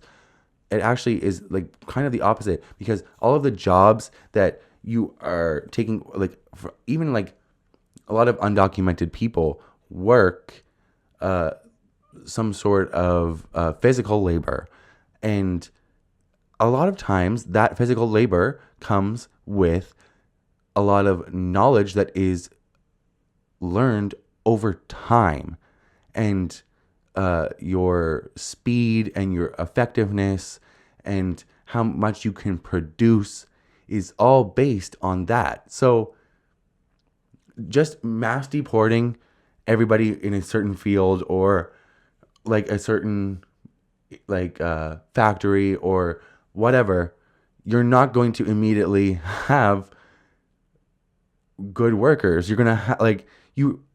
It takes a lot of time to be adept at your job, and then it means that like there's gonna be less product yields, and prices are going to be going up, and it means probably less jobs for Americans because farmers are going to be trying to find anybody that is better than these dumbass pink-armed white folk.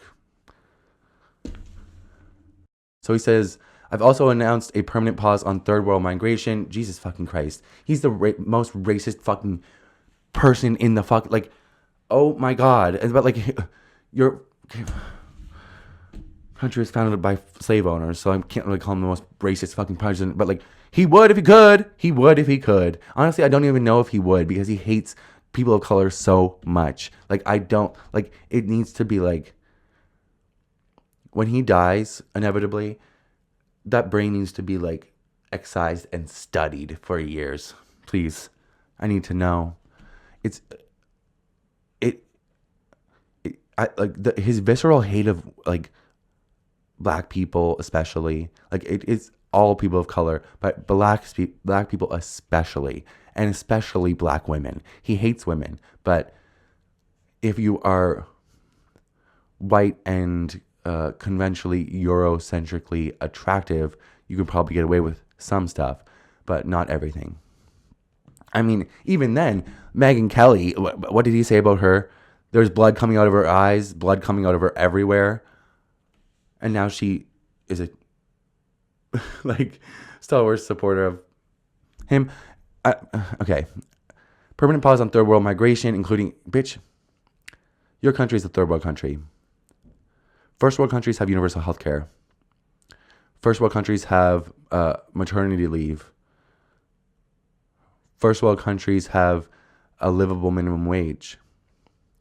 First world countries don't have tipping wages. Like, I can keep going on and on and on. First world countries have social safety nets. First world countries feed their hungry when the time comes and they need to. They don't withhold aid, SNAP benefits, food to food banks. This is not, you can go bankrupt for a surgery, for emergency surgery. That's not how a first world country operates. It doesn't. The top 20 superpowers in the world all have, except for you, all have some form of universal healthcare or single payer healthcare. And you have the nerve to talk about third world migration. Bitch. The phrase third world country in a Gucci belt has never been more true. And now it's not even a Gucci belt. It's like a Trump belt, and it's tacky as fuck. And you need help. Like, Jesus Christ. No, I'm not listening to him. Fuck this motherfucker. Oh my God. I forgot. Sorry. Oh my God. Third world migration, including from hellholes like Afghanistan. Jesus Christ. You cannot just talk about fucking other countries this way. Afghanistan is not a fucking hellhole. Like, what the fuck is wrong with you? Like, Afghanistan, oh my God. It's like the big three. Check the spreadsheet. Like, what are the three countries that like people are the most hateful about? Like, oh my God. In many other countries, I didn't say shithole. You did. I said that to the senators, the Democrats. So they came in and they said this is totally off the record. I said, why is it we only take people from shithole countries? We can't have some from Norway or Sweden. Bitch, they do not want to be around you because you're fucking terrible. Norway and Sweden, they're very aware of fascist authoritarian regimes. It's only been 70 years. That's not a long time for most countries. We can all like have a national consciousness and like remember. America, you don't remember 5 years ago. So it's like, okay. Norway and Sweden have incredible quality of life compared to America. Why the fuck would they want to go to America? To get shot on the street? And then be charged an arm and a leg for fucking emergency surgery? To pay more with your tariffs? Like, why would I not go to a country where I'm also welcome? Like, do you know how many people have been arrested at the border just for with like tourist visas? Because it's a lot. At the Canadian border, and people from I think it was a guy from like Switzerland got like arrested for having a fucking, that was the JD Vance photo on his phone, like a JD Vance meme. Like he was denied entry in the country. Why the fuck would we even try to come? Spend all that money just to be denied or arrested by ICE? No, thank you. Bye. Your country's a shithole. Like, and if you don't like, and if you're sitting in a city, if you're sitting on a coastal city, or even like Chicago, and you don't agree with me, go to rural America.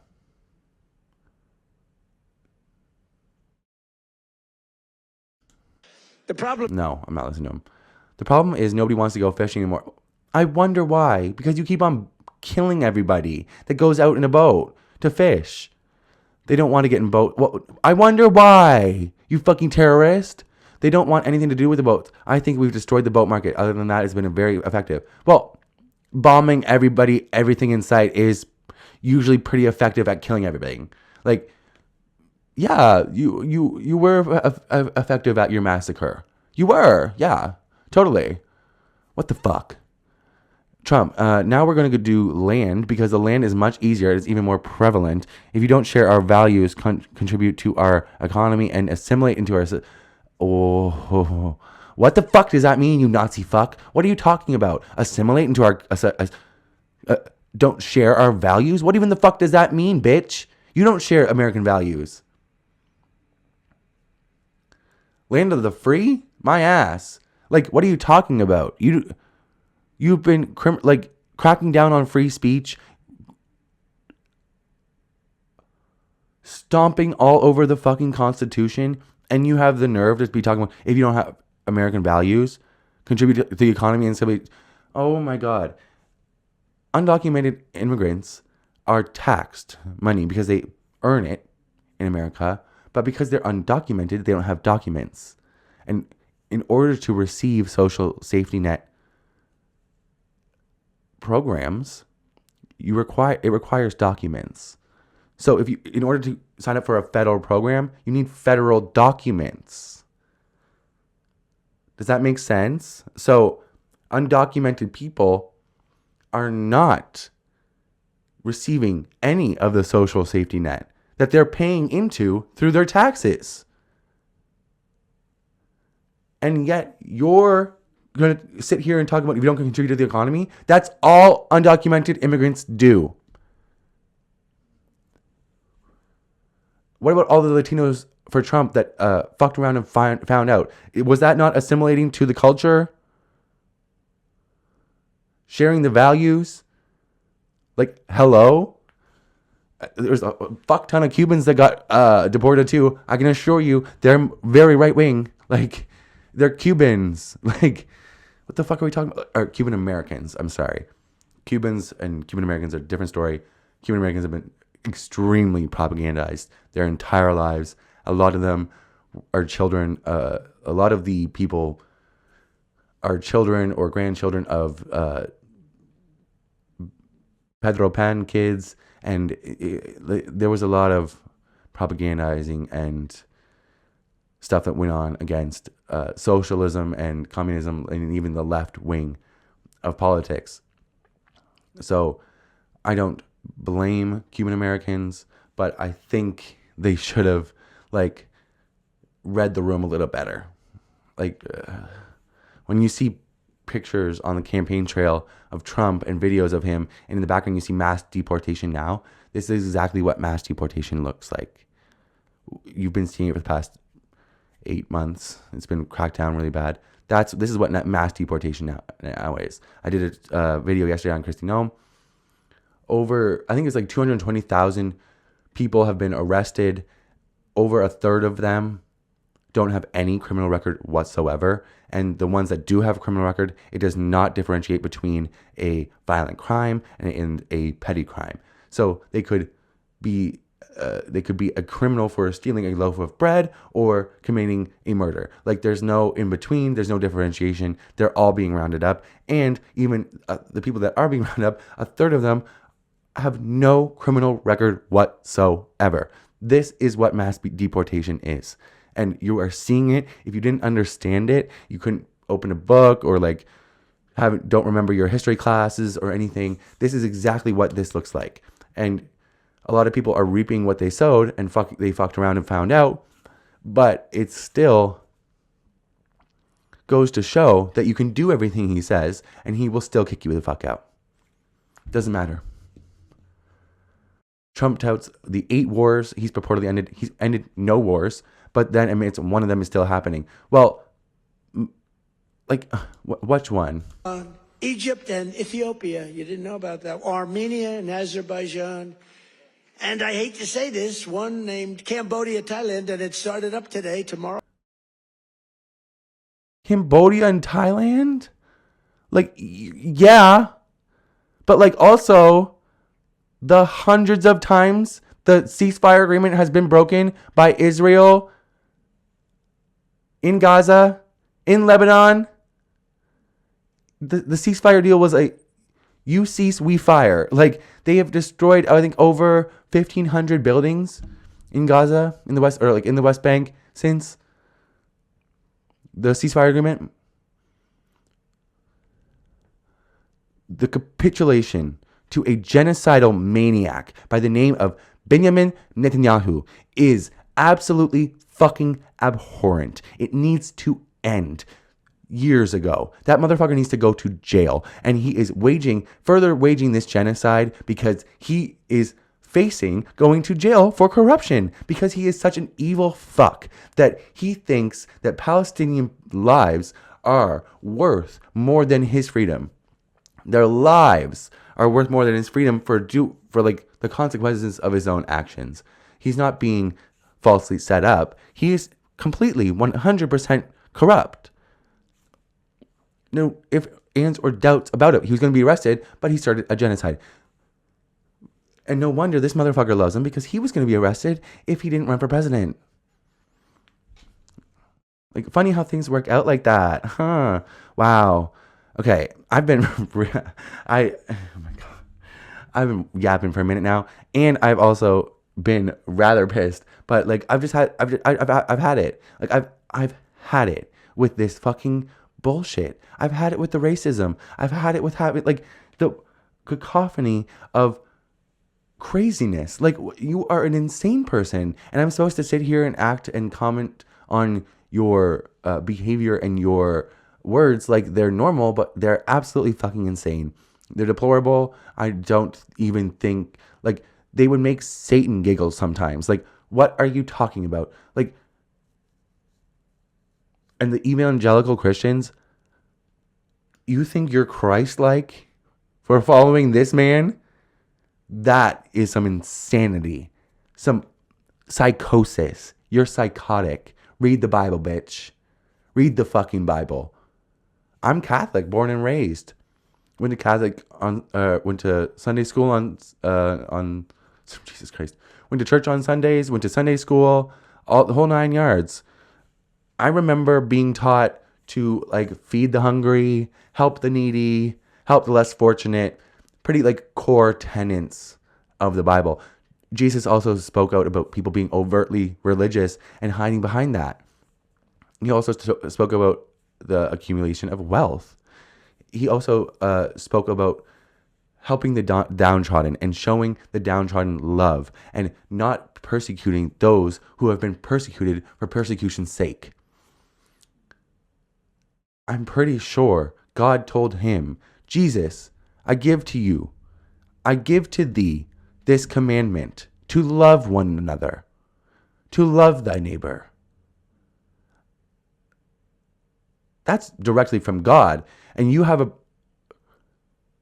psychotic issue doing so. The people in your country are your neighbors. Your community members are your neighbors. You look around and you sneer at the people in your community. You need help. You're psychotic. There's something wrong with you. And there's something, seriously, you need help. Seek therapy. I'm serious. Okay, so the Trump administration has seized an oil tanker off the coast of Venezuela like a goddamn pirate. This is just the latest in his offensive on Venezuela. He has already talked about invading the land. He has killed, I believe, like over 80 people in fishing boats off the coast and lied about it, say they were narco terrorists. They're not. There's no proof of that. They just killed them indiscriminately. It's literally murder. People keep calling it war crimes and focusing on the second tap. But all of them are illegal. It's all legal. There's no war. So it's just murder, indiscriminate murder. Like, the Trump administration is serially killing people. Like that. And now they're seizing oil tankers off the coast of Venezuela. And just like most of us fucking said, it's been about oil this whole fucking time. Like, it's a joke, but like at the same time, here we are. And I'm so tired of MS now providing like somewhat cover for like the US military needs to be talked about in a direct fashion.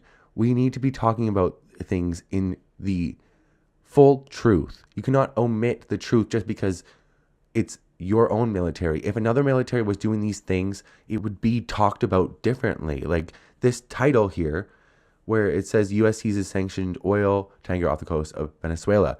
It should say U.S. illegally seizes oil tanker with no right, violating the law, international law. You have no right to do that. My God. Okay, so let's get into it. Trump's going to talk about it here in a second. We've just seized a tanker on the coast of Venezuela, a large tanker, very large. Largest one ever seized, actually.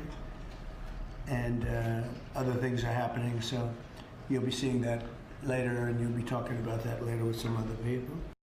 All right, that's some breaking news right there. The president. Jesus Christ, like somebody give him a fucking Adderall or something. Jesus Christ, the motherfucker's like addicted to amphetamines. Why can't he take some? Like, why is he always asleep lately? Like, Jesus Christ, give him an injection. Like, what's going on? Okay, let's see what they say for a is second. ramping up the pressure on Venezuelan President Nicolas Maduro, saying they've seized an oil tanker. Joining us, New York Times chief White House correspondent and MS Now. That just goes along with what I was saying. She should have said they've illegally captured an oil tanker. Like they're pirates. Like this is not. It's against the law, international law. He has no right to seize an oil tanker off the coast of Venezuela. Hello?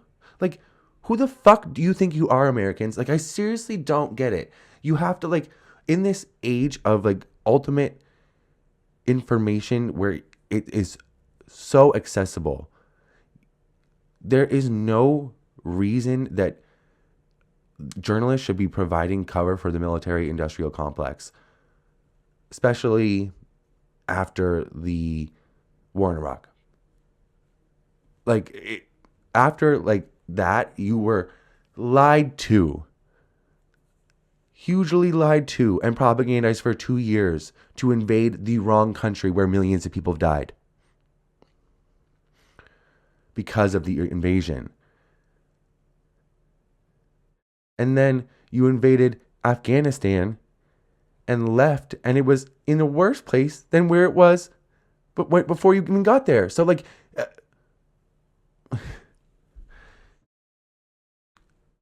these people have lived through enough BS with the military that they should be able to tell you the direct truth, and they can't. And it is so fucking frustrating.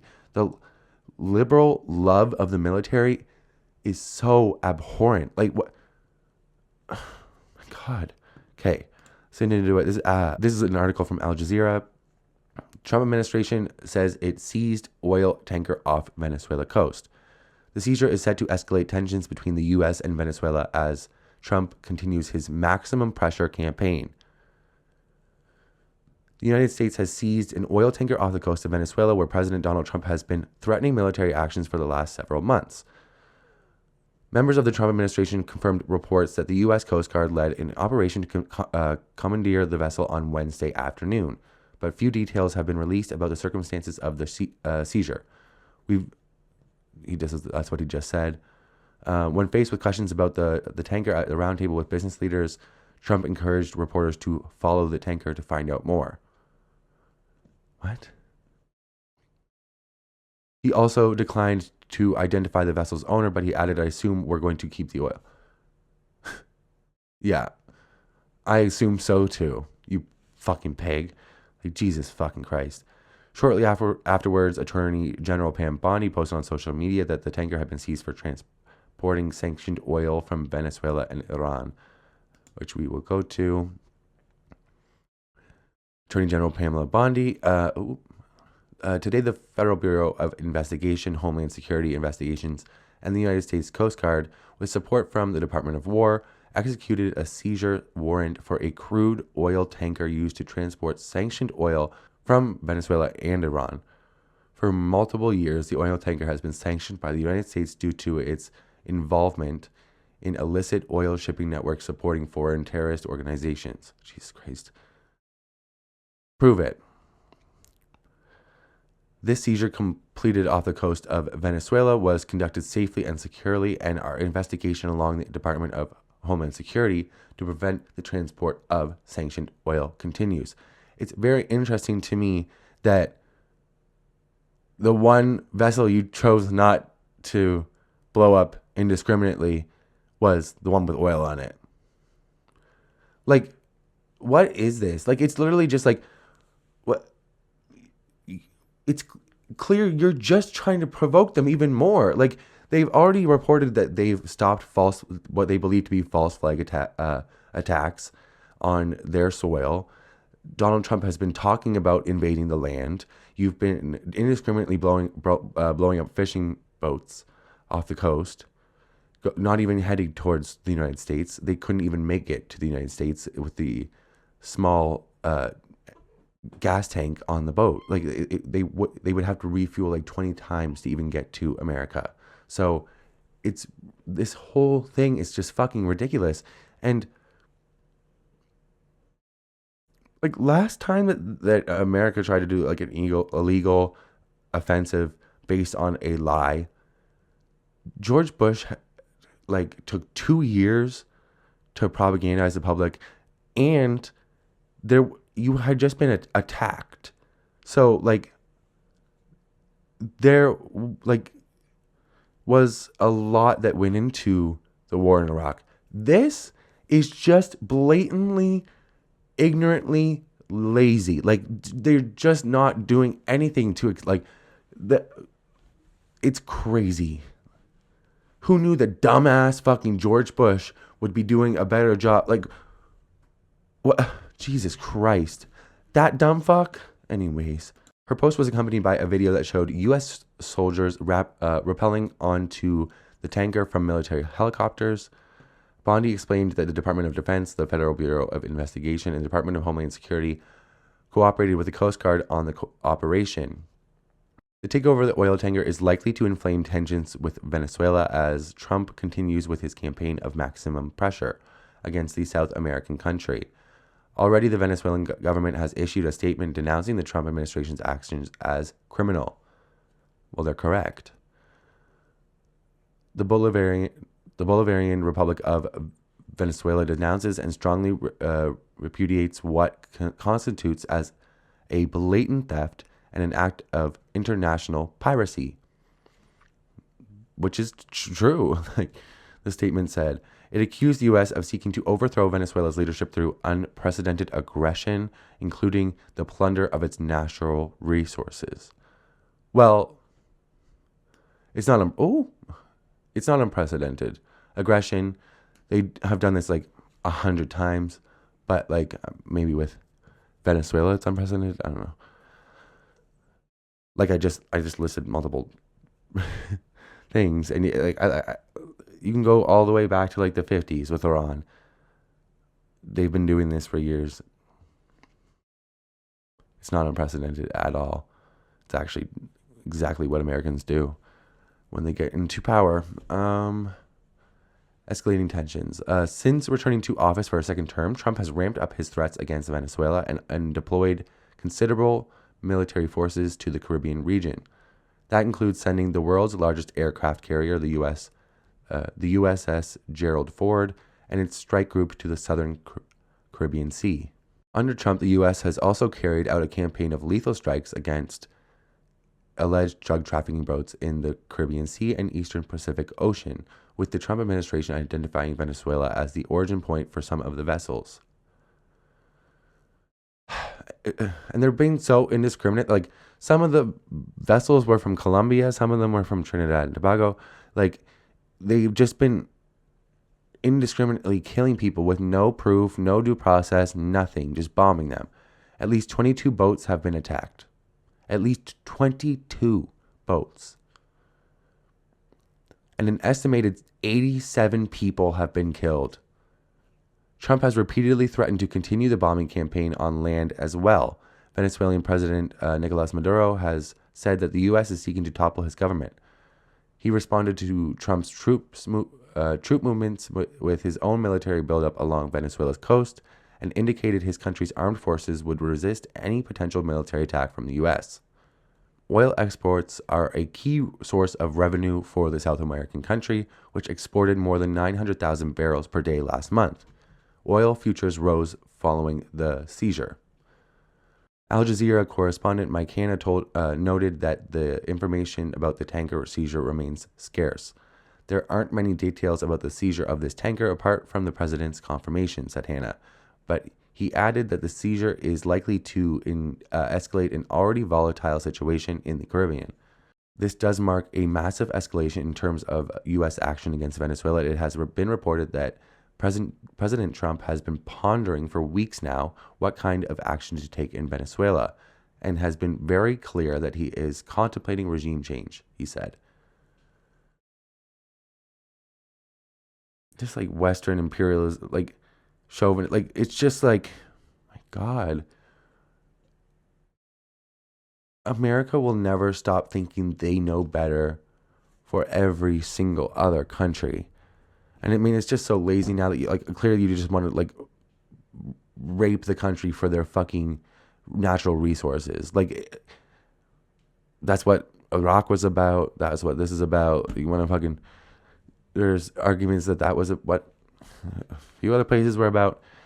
Like, this is just so fucking stupid and abhorrent. Like, this is just like, and like, how do you I don't understand how people rationalize this, how the language around the American military is so like pacified, and it's so dumbed down and turned into very technical words, and it's a military strike, even, and if somebody did that to America, they would be called terrorists. Like, the hypocrisy just baked into your language and your viewpoints about your own military is absolutely fucking disgusting. It has been so insidious and has resulted in millions and millions and millions of people dying. Like, oh my God, like, it's so fucking frustrating. The U.S. has taken to seize high-value materials linked to Venezuela in the past. In February 2024, under then President Joe Biden, the U.S. seized a cargo plane Iran allegedly sold to Venezuela, claiming it violated sanctions on Tehran. Then, a year later, the Trump administration seized a Dassault Falcon 2000 EX jet linked to a state-run oil company in Venezuela, also claiming sanction violations, this time against restrictions on the South American country. The Maduro government has denounced that confiscation as brazen theft.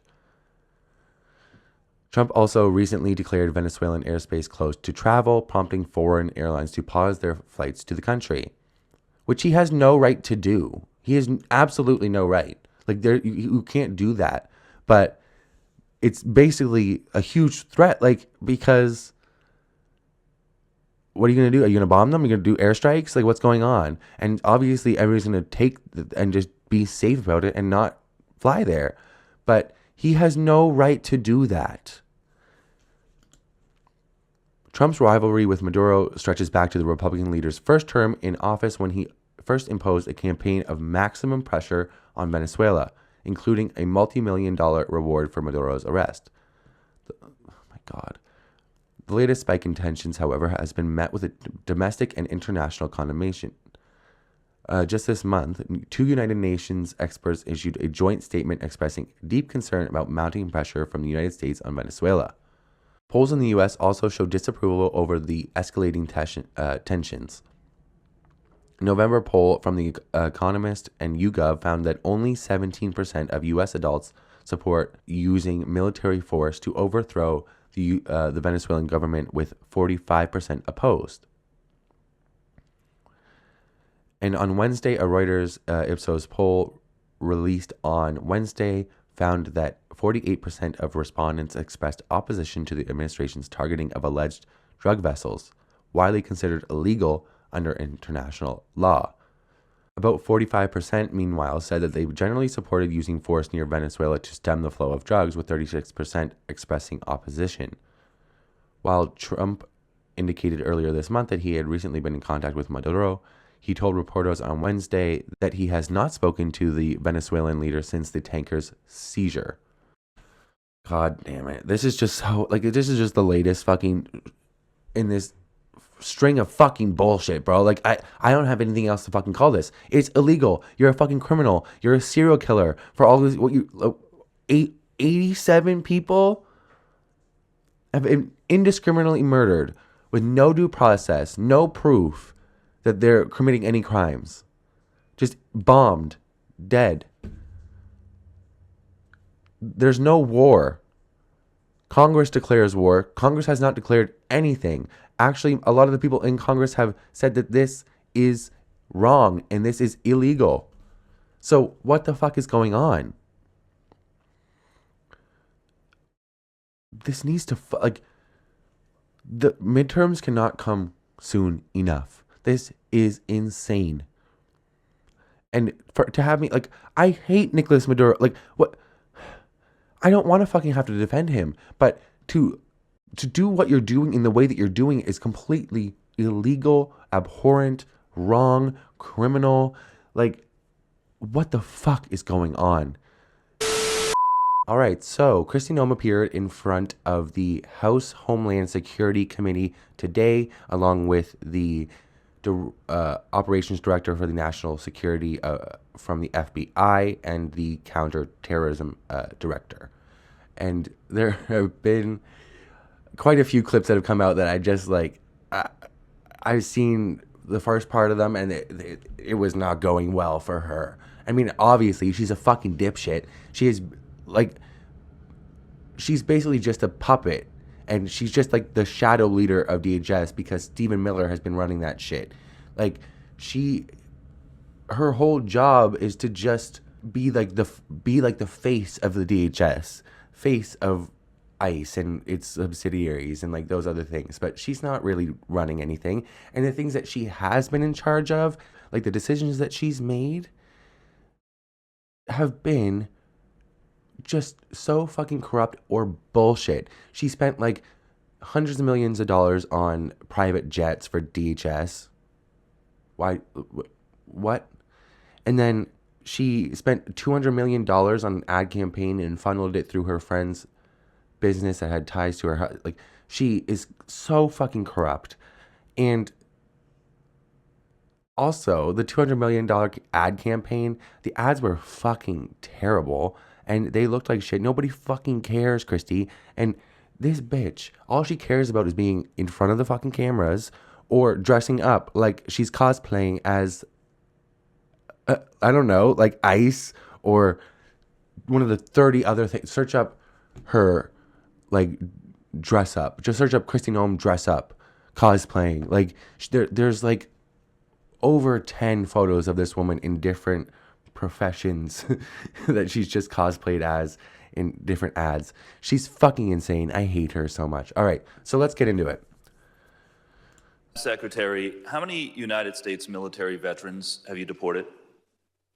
Sir, we have not deported U.S. citizens or military veterans. I don't believe you served in the military. I haven't either, but I think you and I can agree that as Americans, we owe everything to those who have served our country in uniform, particularly those who have served in combat. Do you agree with that?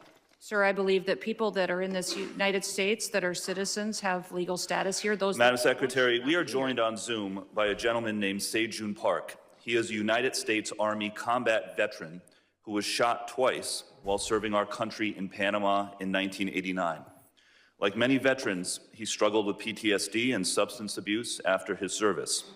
He was arrested in the 1990s for some minor drug offenses, nothing serious. He never hurt anyone besides himself, and he's been clean and sober for 14 years. He is a combat veteran, a Purple Heart recipient. He has sacrificed more for this country than most people ever have. Earlier this year, More than Kristi Noem will ever fucking know. But you know who would know? Her dog, Cricket, that she shot. I guess he gave up some stuff for her. Sorry. Rest in peace, Cricket. you deported him to Korea, a country he hasn't lived in since he was 7 years old. Will you join me in thanking Mr. Park for his service to our country? Sir, I'm grateful for every single person that has served our country and follows our laws. Can you please tell Mr. Park why you deported him? Every one of them needs to be enforced. But you understand that many veterans struggle with PTSD, many veterans struggle with substance abuse challenges. This man took 2 bullets for our country. You have broad authority, by the way, as Secretary, to issue humanitarian parole, to do deferred action. And what we don't talk about enough is the fact that the pharmaceutical companies also prey upon these people because they're just out there, like they push opioids in America like crazy. And a lot of these veterans come back with injuries, which they have chronic pain for, or they have different issues. And because Veteran Affairs is such bullshit in America, they can't get the proper health care, they can't get the proper treatments, so they rely on pain medication. And then that pain medication is extremely addictive, and therefore they get addicted, and then they get drug charges. So it's just like you create... America is beyond adept at creating an issue and then punishing the people that suffer from it. I wonder why this is happening. Like, and I am a firm, I hold a firm stance against the military-industrial complex. I do not believe in it at all. I'm vehemently against it. But what I am for is the advocacy of veterans. And a lot of people on the left will be like, well, they blah, blah, blah, blah. Shut up. You don't know what it's like to be indoctrinated. You don't know what it's like to have been lied to so severely to the point that you believe you're doing something good. And then you realize years later that you were not. And then you have to deal with that, the post-traumatic stress disorder, and that further leads to things like drug addiction or issues within your, like personal issues within your life, or like I said, chronic pain from injuries that are received. And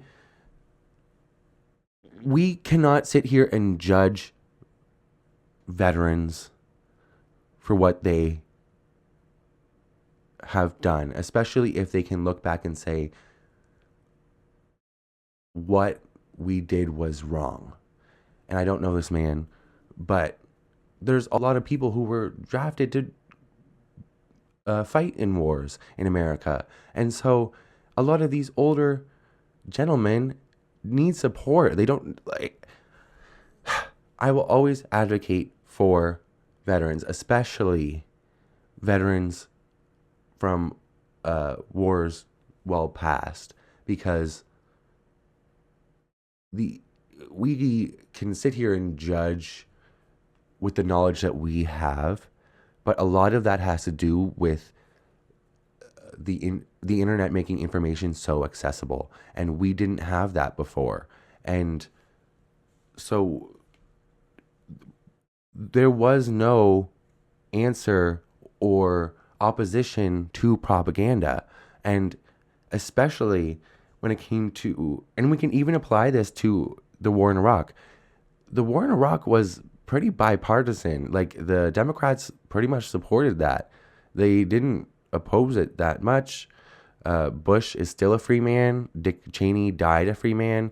And they were really insidious about the way they operated. They like systematically went into poor neighborhoods and tried to propagandize and lie to these young people, and it was all predicated on a lie. And even further, like it's all like, we all know that the war in Iraq was a whole bunch of bullshit. And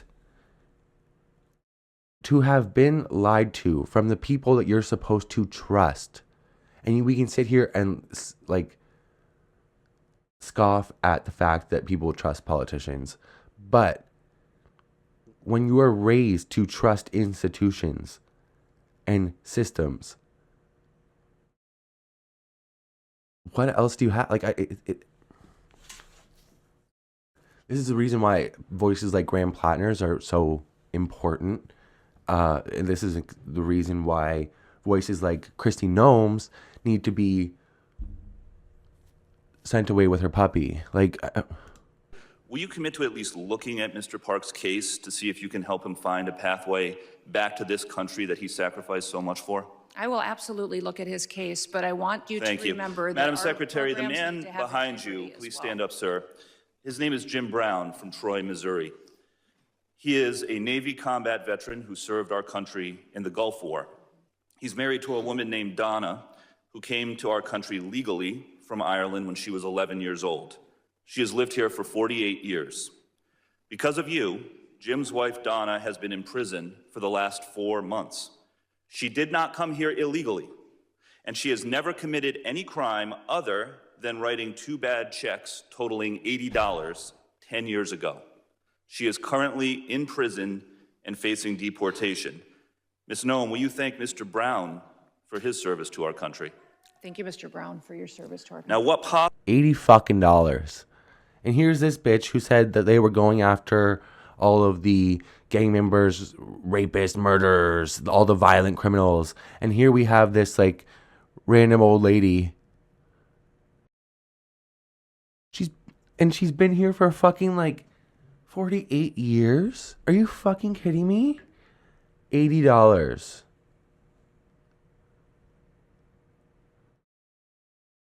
Could you not have just, if it was really that big of a deal, could you not have just like asked her for the money? You guys are barbaric. Fuck you, Kristi Noem. explanation can there be for locking up his wife for 4 months when she has committed no crime other than writing a couple of Is that Justin Thoreau's cousin?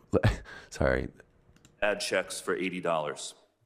Sir, it is not my prerogative, my latitude, or my job to pick and choose which laws in this country get enforced. You have and broad which ones discretion don't. as the secretary. We need to follow You can the issue law parole. You and can do all enforce kinds the of things, laws. but you're choosing not to. Will you commit again to just reviewing Donna's case and reuniting this combat veteran with his beloved The DHS secretary. Like you like what the fuck are you talking about? Like, unless you have no control over your organizations, as I don't think you do. Like what the fuck, Kristi? Like what are we like? Jesus fucking Christ. wife who also loves this country? I will review the case. All right. Next. This bitch. All right. Now, Madam Secretary, you've already heard the story of Lance Corporal Alejandro Barranco, the United States Marine veteran who is behind you, who also has two brothers who are United States Marines. Will you thank Lance Corporal Barranco for his service? Thank you for your service. His father, Narcisco Barranco, is a landscaper in California who has lived peacefully in our country for 30 years and has no criminal record. Last spring, while he was mowing the lawn at an IHOP, ICE agents tackled him in the street and imprisoned him for weeks. A peaceful, hard-working man who raised 3 sons to be United States Marines. We need men of that character in this country. Again, as Secretary, you have broad discretion. Will you consider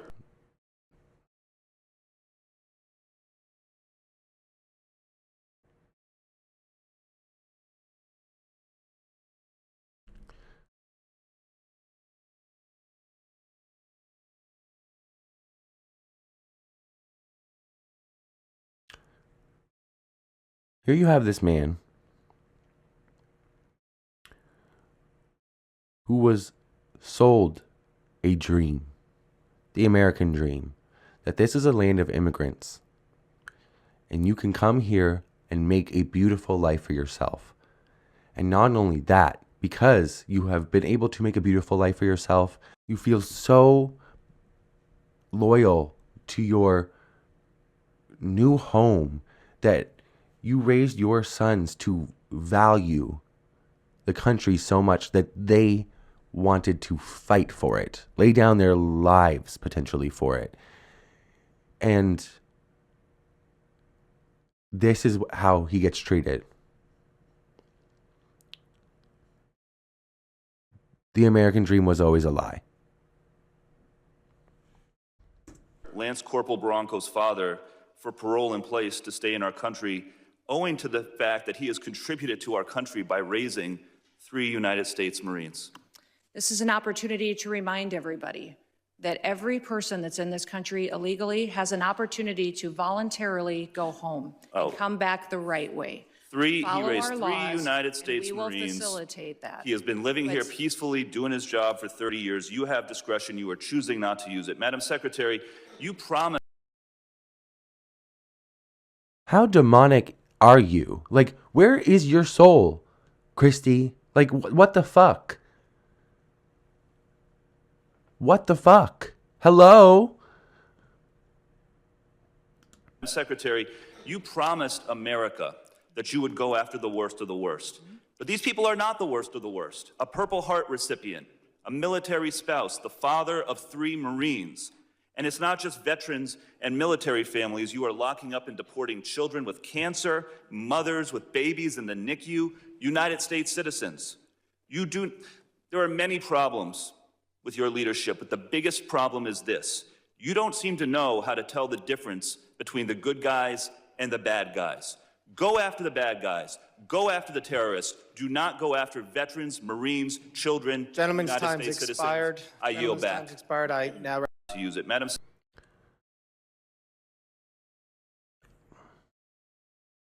Yeah. I mean, yeah. There have been reports that they have been specifically stopping the investigations into actual like drug traffickers, sex traffickers, gangs, because they're pulling those people off those cases who are very specialized and have a lot of specific knowledge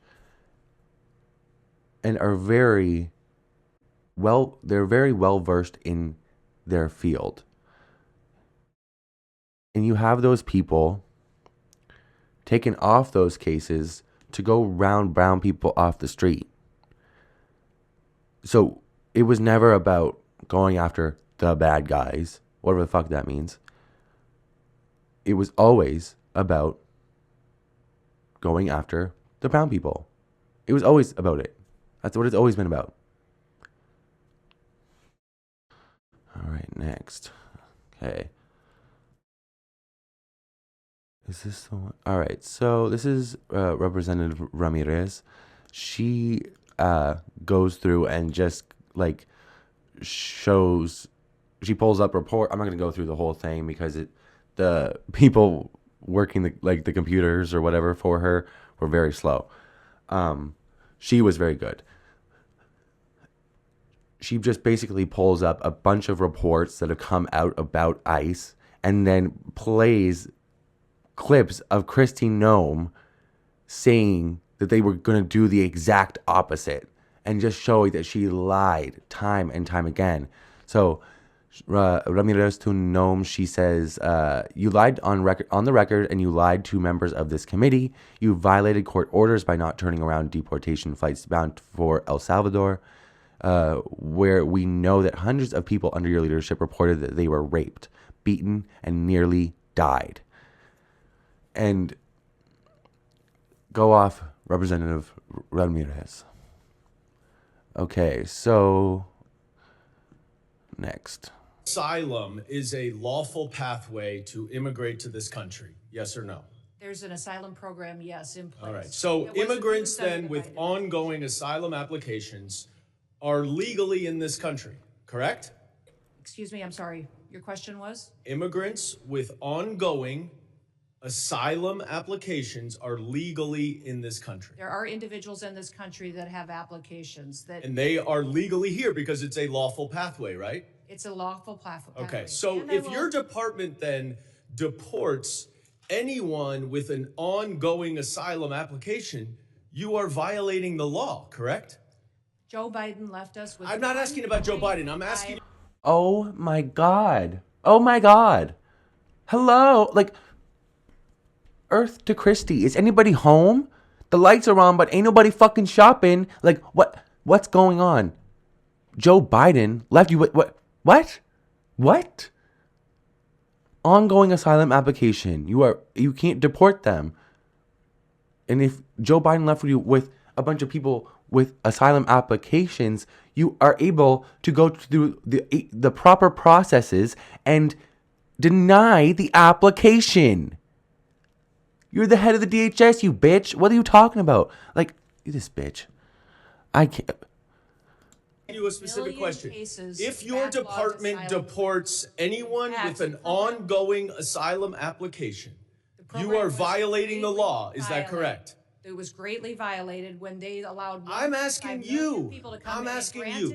Asylum applications. Why are you filibustering? Why can't you answer the question? It's a simple question. Your president. If your department deports... No, I can't stand this. Your president, no. Your president, Kristi. Joe Biden is your president, too. He was your president, too. I'm so tired of this, like, your president and your president. Bitch, they're the president of the United States.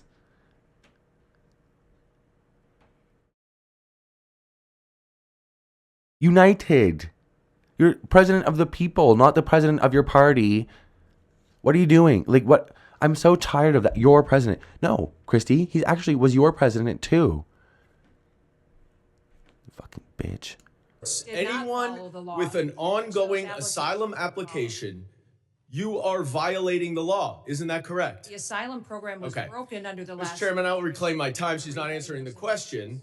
But the obvious answer is that, yes, if you follow a lawful pathway, asylum is a lawful pathway. If you have an open asylum case, you are here lawfully.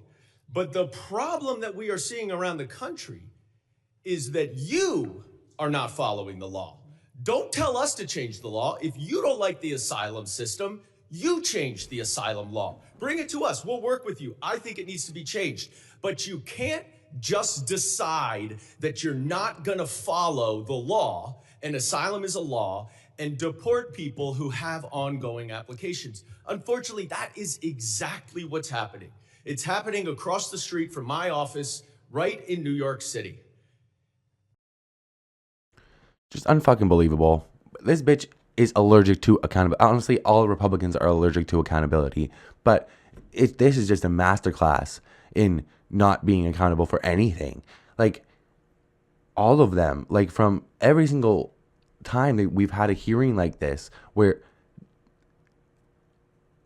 each and every one of the trumpet men gets up there and lies to Congress, sworn in, perjuring themselves, and nothing happens. Like, hello, like, what? At some point or another, there has to be a consequence for lying.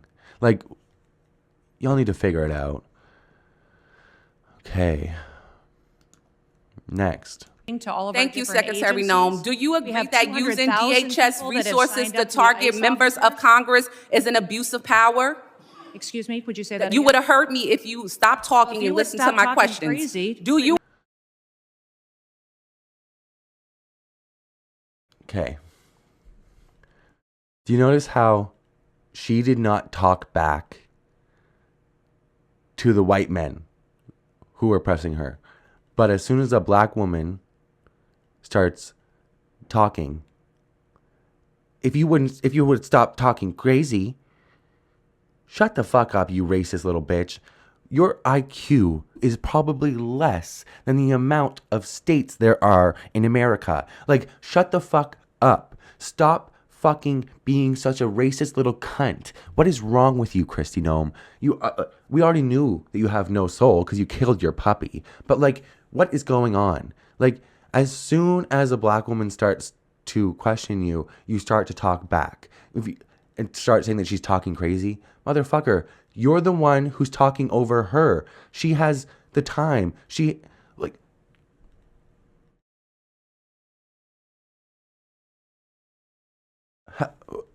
Am I? Like, fuck you, Kristi, you fake ass bitch. What is wrong with you? Besides all your settled filler in your face, and besides you killing your puppy, besides you being a duplicitous, demonic, monstrous bitch, like, what is it? Like, what, how do you sleep at night? Oh, underneath Lewandowski? Right.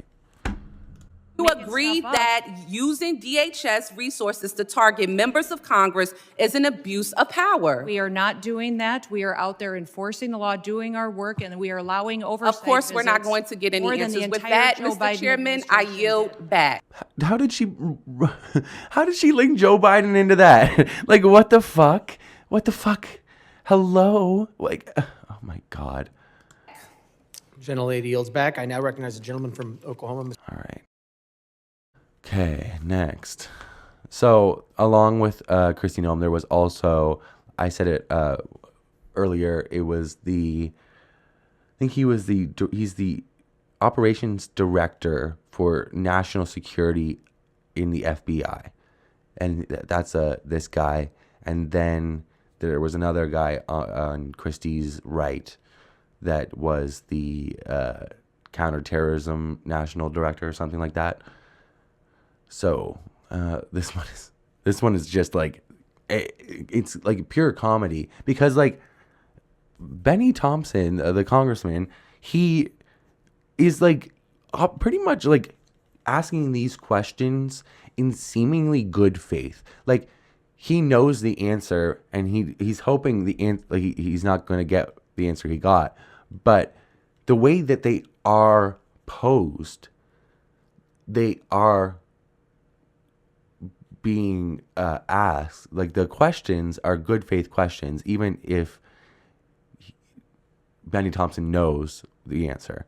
But like, he's using language that is giving this man benefit of the doubt, because if you're saying these things, then you have to have a bunch of facts to back it up. And so let's watch. Executive Order Domestic Terrorist Organization, Antifa.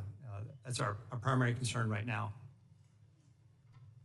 All right, that's what President Trump did. What does the FBI say? We share the same view. When you look at the data right now, you look at the domestic terrorist threat that we're facing.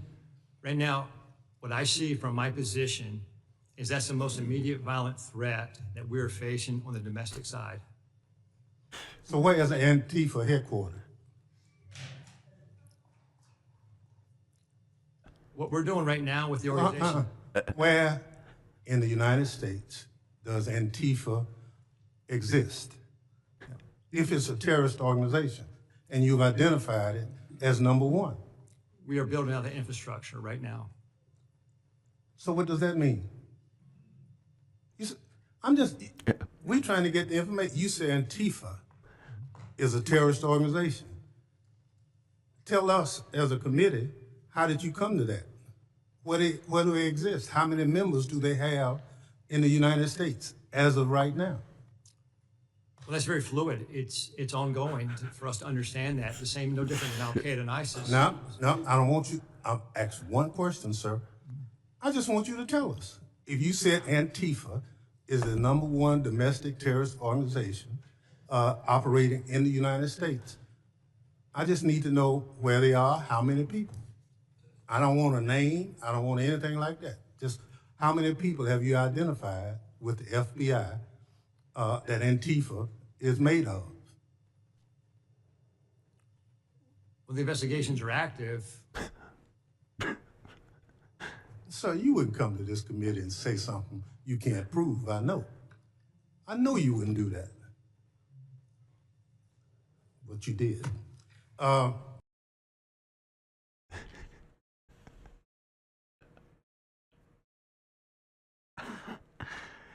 Amen. I love a no-nonsense, older black gentleman. Go off, Benny Thompson. That was... Motherfucker just got school. Like, what? And the energy at the end, too, was like, I'm not mad, I'm disappointed. Like, it was... I love that. That is such a good fucking clip. That should be, like, in the fucking Democratic ad campaigns come 2026, 2028. Like, what? Is this the way he was like...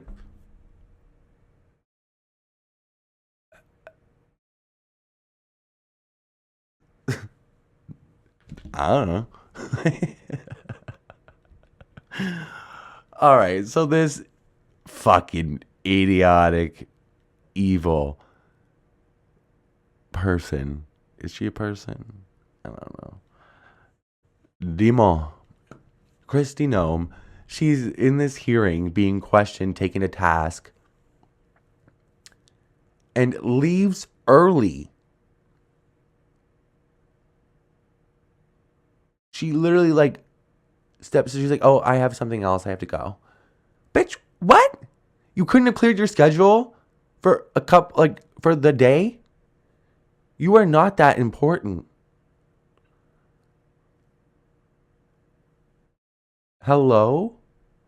That's fucked. Why is this even allowed to happen?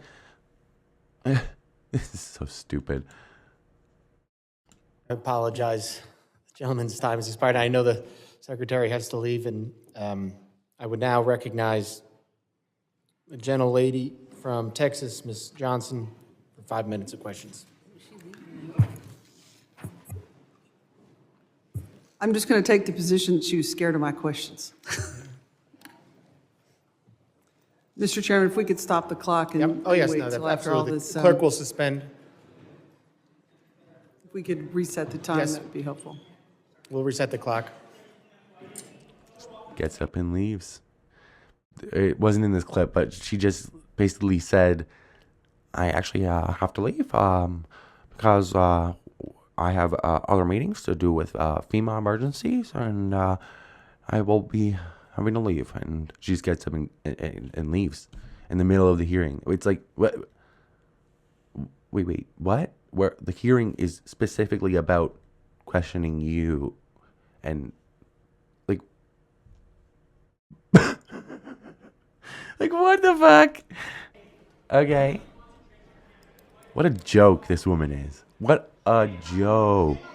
Gentlelady, And then prepared.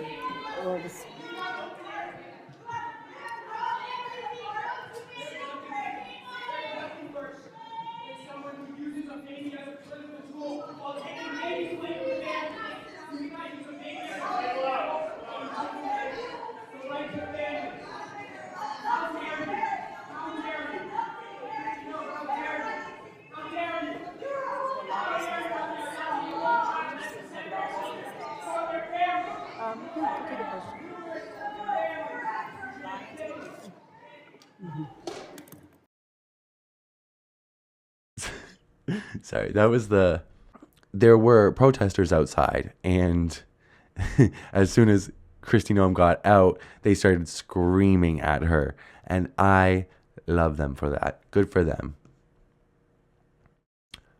Why is medically assisted... Sorry. Made is medically assisted suicide in Canada. All right, so Noem has been accused of misleading Congress about early hearing departure to canceled meeting. Because, of course. Homeland Security Secretary Kristi Noem was accused of misleading House Homeland Security Committee members when she said she was departing a Thursday hearing early to attend another meeting that was actually canceled. It's an assertion denied by Noem's office, which said she only found out her meeting was canceled after she left the witness table. Well, the hearing was still going on, so she probably could have came back. Like, how long after? Representative Benny Thompson moved to subpoena Noem to reappear before the panel, saying she shirked her duties and may have even lied about needing to attend a meeting of the Federal Emergency Management Agency Council convened to determine the future of the disaster agency. Because that couldn't have happened on a, like, what? Why is it like? Why are you scheduling things so tight that you had to leave early? Like, make time for the congressional hearing. Like, you fucking evil witch. Beyond putting Noem in hot water with the committee's Democrats, the cancellation raises questions about the Trump administration's plans to diminish FEMA and give more power to states to respond to disasters, which is just absolutely fucking stupid. It doesn't make fucking sense. Like, it doesn't not make sense for states to be in charge of dealing with disasters or emergencies like that. For emergencies and disasters, one state may go through a really emergent hurricane once every 5 or 6 years. So it does not make sense for them to hold that money there for something that may potentially happen or may not happen. It just makes a lot more sense for one federal agency to deal with every emergency as they happen, because there's bound to be some sort of disaster every year. And if one committee, one agency can just respond to each one with one public fund, then it would be a lot more fiscally responsible than just having each individual state have emergency funding just put to the side that won't be used for years. And they're going to have to meet. And also, how many states are parasitic states, are receiving a lot more money than they make? Like, what are they going to do in these situations? This is what federal taxes are for. Like, in an emergency, in a disaster, people are supposed to receive aid from the government. The federal government is supposed to stand up or step up in that regard. It's the demonization of government programs for the people has been so fucking insidious, and the Republicans need to fucking answer for it one day, because what the fuck?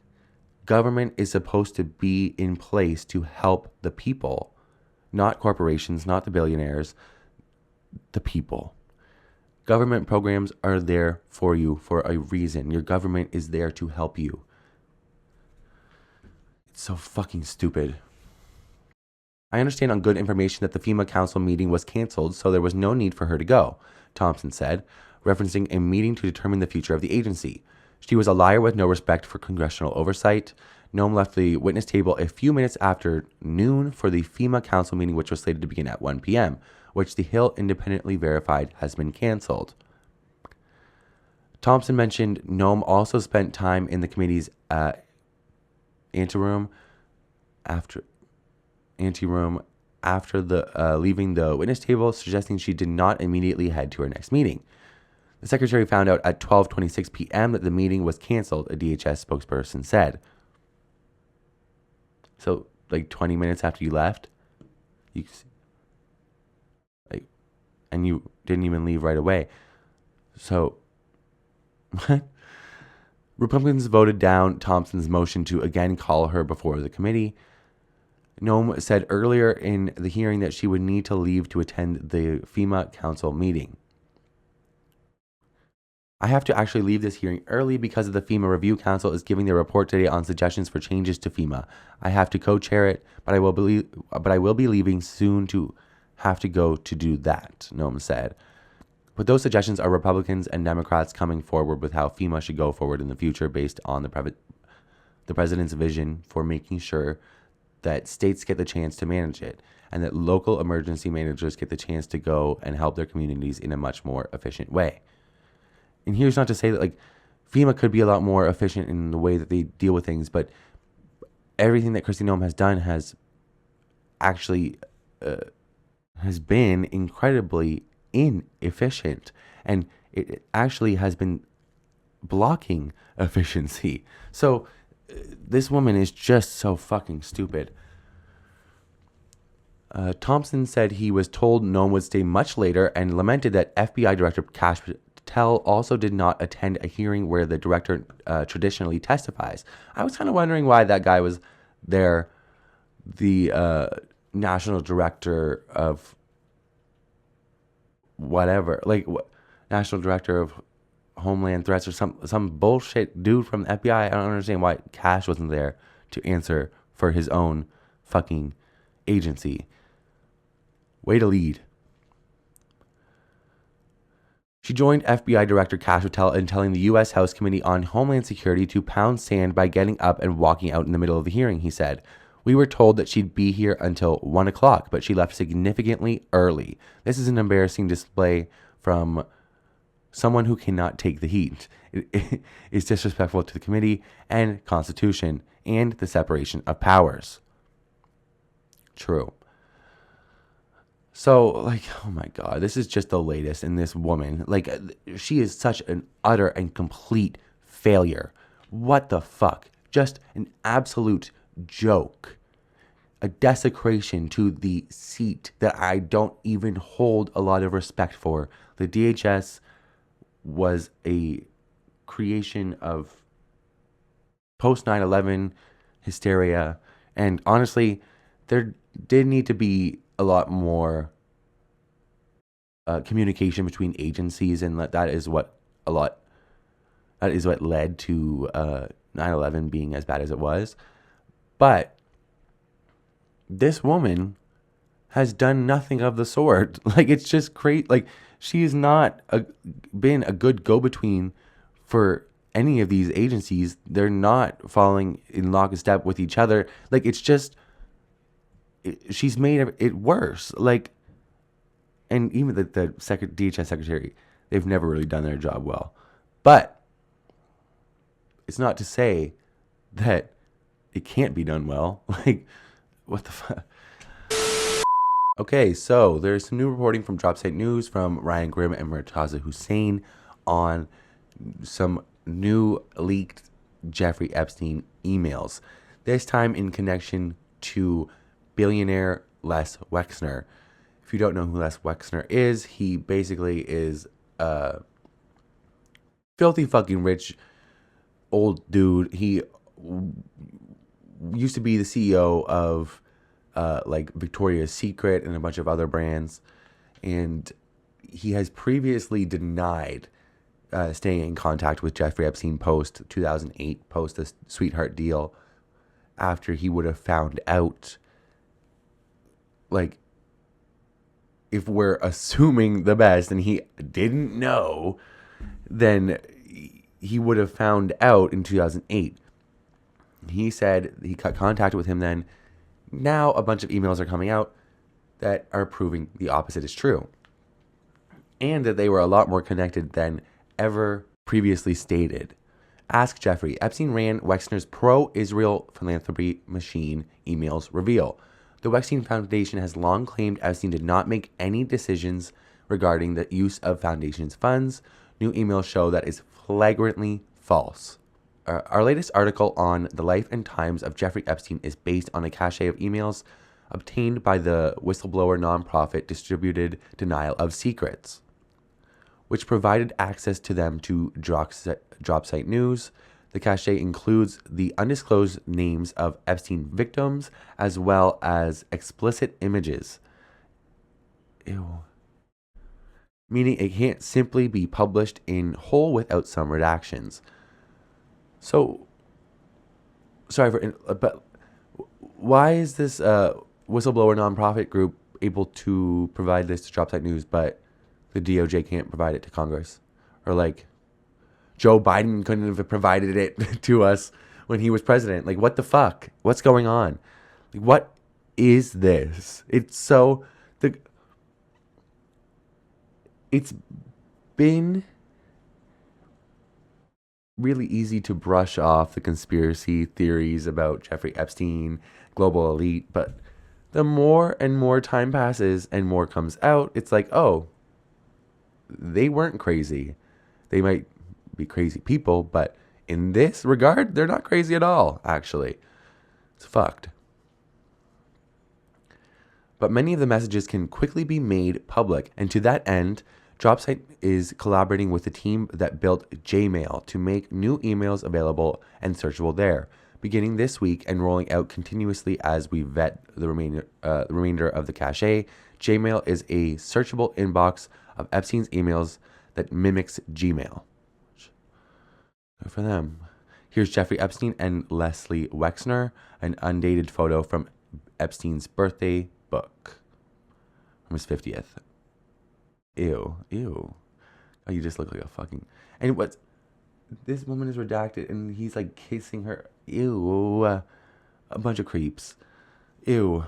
6 months after Jeffrey Epstein's death in August 2019, the philanthropic foundation founded by billionaire fashion tycoon Leslie Wexner published an independent review of Epstein's involvement in the organization. In response to concerns raised by donors and alumni of foundation-funded programs, the Wexner Foundation is one of the largest contributors to pro-Israel causes in the U.S. Because of course they are. Jesus Christ. The review claimed that the Wexner Foundation staff had no contact with Epstein after his resignation as a trustee in September 2007, and before that he had played no role in the management or administration of the foundation's operations and had no meaningful role in the foundation's budget or finances, and did not make decisions regarding the use of foundation's funds. None of that is true. Just blatant lies. Hundreds of leaked emails from Epstein's Yahoo inbox spanning from 2005 to 2008 contradict the Wexner Foundation report. Inside the Wexner's family financial office in Ohio, staff treated Epstein as the de facto chief financial officer, where major decisions about taxes, lines of credit, 8-figure fund transfers, and politically sensitive grants were routed through Epstein's lawyer and required Epstein's approval. So, it's so fucking sinister. In order to not have him, Epstein, listed, they would have his lawyer be the guy that they would talk to, and then it would be like the go-between. Like, what the fuck is going on? Like, what the fuck? And these people are trying to convince me that he wasn't a spy. Like, I don't know. It's gonna just weird. Weird. The new email cache was vetted and published by Distributed Denial of Secrets and contains many of the same forensic signatures as the dataset reported by Bloomberg earlier this year. Officials from the Wexner Foundation, the law office that conducted the review, and Epstein's former legal counsel did not respond to requests for comment. The emails show that Darren Indyke, who served as both Epstein's personal lawyer and attorney for the foundation, was the middleman in such communications, cloaking Epstein's foundation-related activities with attorney-client privilege. So, oh my God, this is so so basically, Epstein was the one making all the decisions, but the lawyer was the one officially in the position, and all of the communications with Epstein, where he was actually controlling the foundation, are within attorney-client privilege. Are you fucking kidding me? Like, oh my God. Indyk is also the executor of Epstein's estate, which has been accused of obstructionism for withholding privileged emails from civil lawsuits and congressional subpoenas. The Wexner Foundation's independent reviewers did not have access to the emails published here because, according to the 2020 report, the Foundation's archive of emails does not go back to Epstein's time as a trustee. On paper, the Wexner's philanthropic foundation and their retail empire, once home to Victoria's Secret, Abercrombie & Fitch, and Bath & Body Works, were legally separate and largely had their own staff. But in practice, as is typical of such foundations, one small family office sat over both the family's fortune and philanthropy. Internal emails between Epstein, Indyk, and Wexner's staff show Epstein as the effective boss of the family office and the real gatekeeper of the Wexner's money. What? Like, what? What? What? What? What?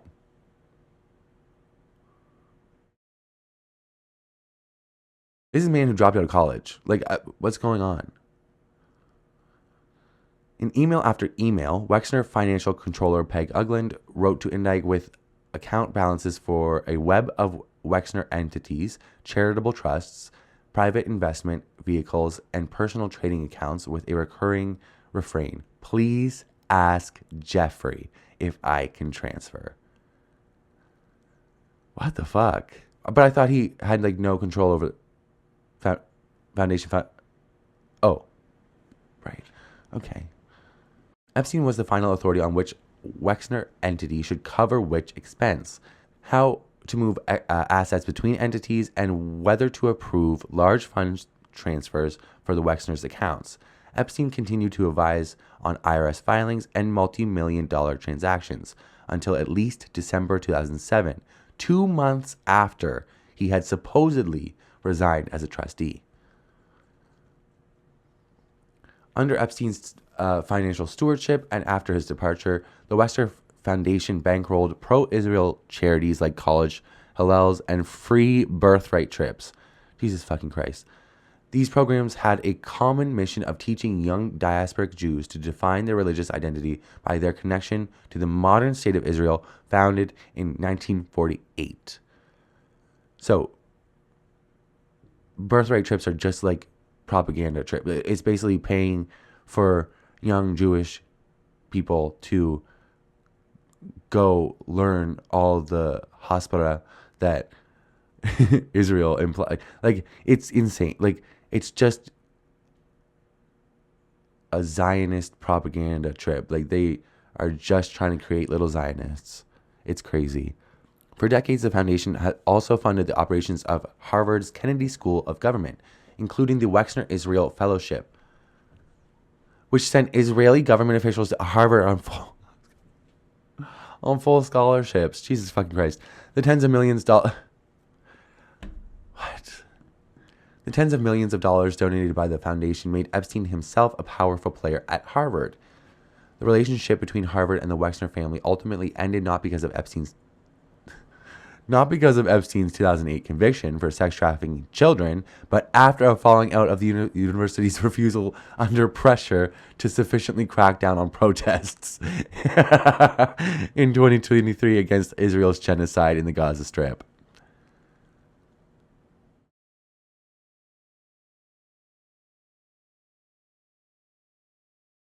So, their association with an international pedophile sex trafficker, whatever. But my God, what is this world? What are we doing? What? My God.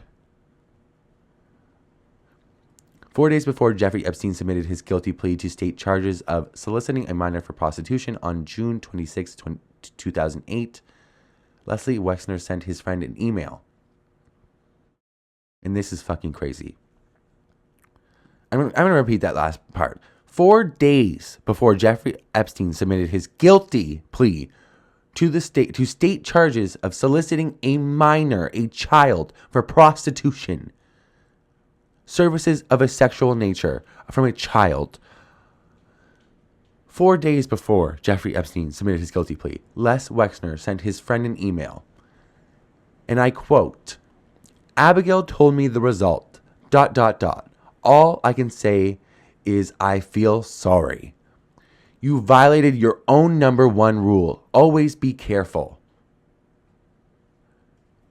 Epstein's reply to Wexner was contrite, no excuse. Not, oh my God, you've been internationally trafficking children for years and I was your friend. I'm so disgusted with you. No, not that. It's, wow, you weren't careful. I feel sorry for you. What are we, excuse me? Go to fucking hell, Les Wexner, you fucking bitch. What is wrong with you? Like, hello? It's not, like, if one of your good friends who also was a business partner of yours was credibly charged with trafficking a minor for prostitution, wouldn't you have a response a little worse, like a little more passionate than this? Like, what the fuck is this? Abigail told me the result. All I can say is I feel sorry. You violated your own number one rule. Always be careful. He also violated 1,000 moral and ethical rules, the law, and if it were me, you violated my fucking trust, bitch. Obviously he didn't, because you probably fucking knew. You fucking evil fucking piece of shit. Epstein was introduced to Wexner in 1986 by Robert Meister, whose firm provided insurance for Wexner's clothing company, The Limited. Epstein quickly became Wexner's most trusted investment advisor, and by 1991, Wexner had signed over... My God. Wexner had signed over to Epstein complete power of attorney over his estate and all of his affairs. Jesus Christ. That year... Why? That's so weird. Like, that's so weird. Maybe he was smart with money, but, that being an advisor and, your power of attorney over your estate and all of his affairs, that's crazy.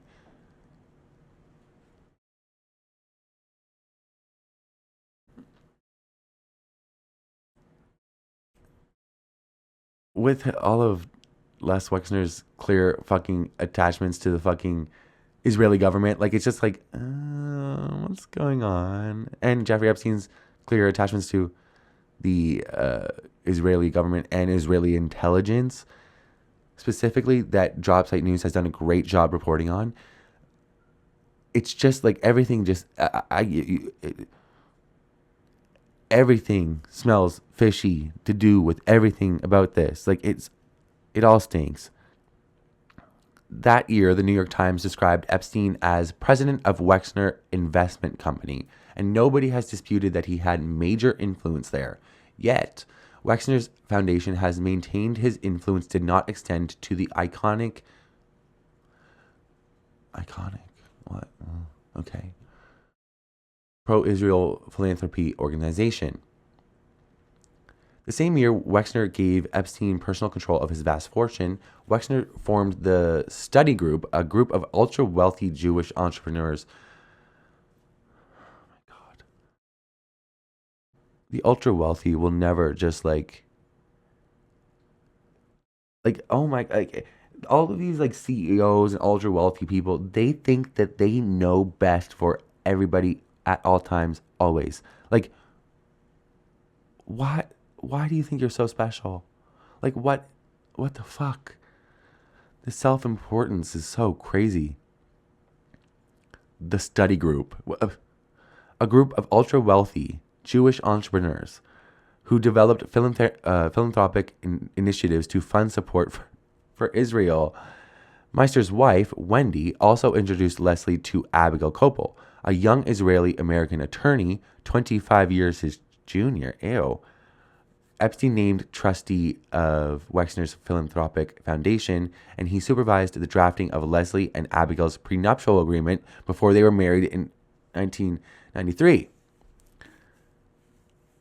So clearly he was all up in your shit. Like, he literally wrote your fucking prenup?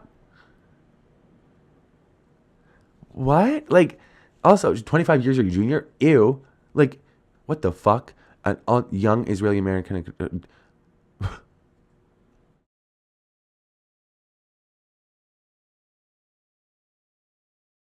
Google honeypot. God. The marriage cemented a deeper tie between Wexner and the state of Israel. He was marrying into Israel's founding generation. Abigail's father, Yehuda Capel, was the commander of a special operations unit of Haganah, the paramilitary army that created the state of Israel in 1948. Jesus Christ.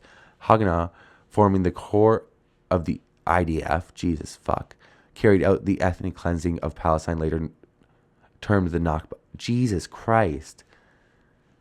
So her So he married Satan's daughter. Commander. He was the commander of an ethnic cleansing. Wow. Okay. Ew. Wexner's new father-in-law had also played a foundational role in the birth of Israel's military intelligence.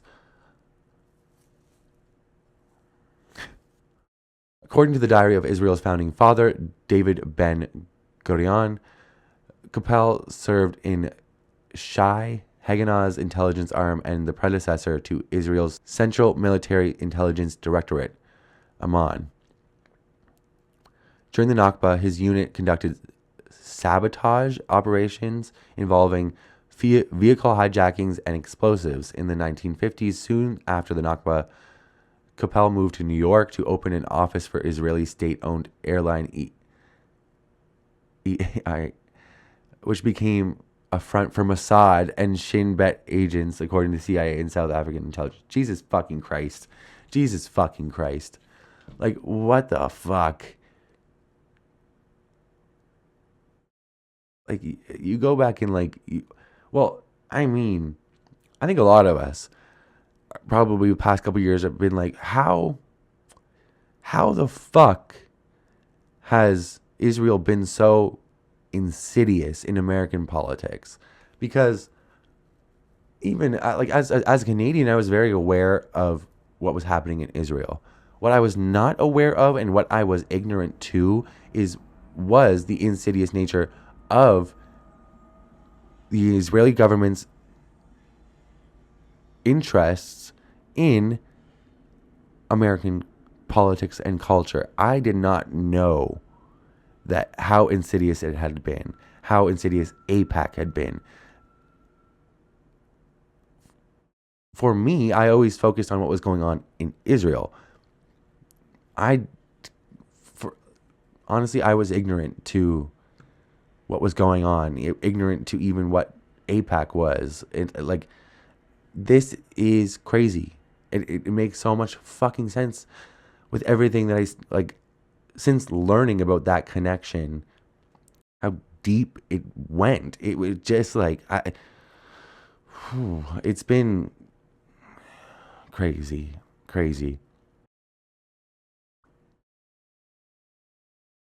Since 1983, the Wexner Foundation has contributed hundreds of millions of dollars to Israel-linked charitable causes. Jesus Christ. You have 800,000 homeless people in America. How much? Also, how many people have worked for Les Wexner companies, Abercrombie and Fitch, Victoria's Secret, and have also been living on SNAP benefits or food stamps or welfare because he doesn't properly pay his employees? I mean, there is no such thing as an ethical billionaire. You only become a billionaire through exploitation of labor and humans. So it's just crazy. Like hundreds of millions of dollars to Israel-linked charitable causes. Insane. Quietly underwriting flagship pro-Israel institutions in America. Although Leslie is the family's familiar public face, Epstein's emails suggest Abigail became far more active than Leslie in the family's finances after their marriage. As both the trustee of the Wexner Foundation and the director of the Wexner Family Charitable Fund, Abigail sits on both sides of the philanthropic funding pipeline, how the money enters the family fund and how much of that money flows to charitable causes. Epstein and Abigail sometimes emailed directly, but most critical financial issues raised by Wexner's family office were routed to Epstein through Indyke, the lawyer, who was both Epstein's personal lawyer and the secretary of the Wexner Foundation, according to an SEC filing. Which he wasn't. Obviously, he was just a fucking, like, strong, like, he was just like a shadow puppet. Like, it's crazy. In one example from Epstein's emails in August 2006, the family office controller, Peg Ugland, emailed Epstein's lawyer about a grant to the Jewish Media Fund, which creates and distributes Jewish heritage media for American schools and televisions. If any other country was doing that, you would be so fucking pissed. Like, America, like, if Russia was doing this and trying to distribute Soviet heritage media for American schools and television, it would be like five alarm fires. Like, what is this? Including a Sesame Street spinoff dedicated to Israel called Shalom Sesame. What the fuck? What the fuck?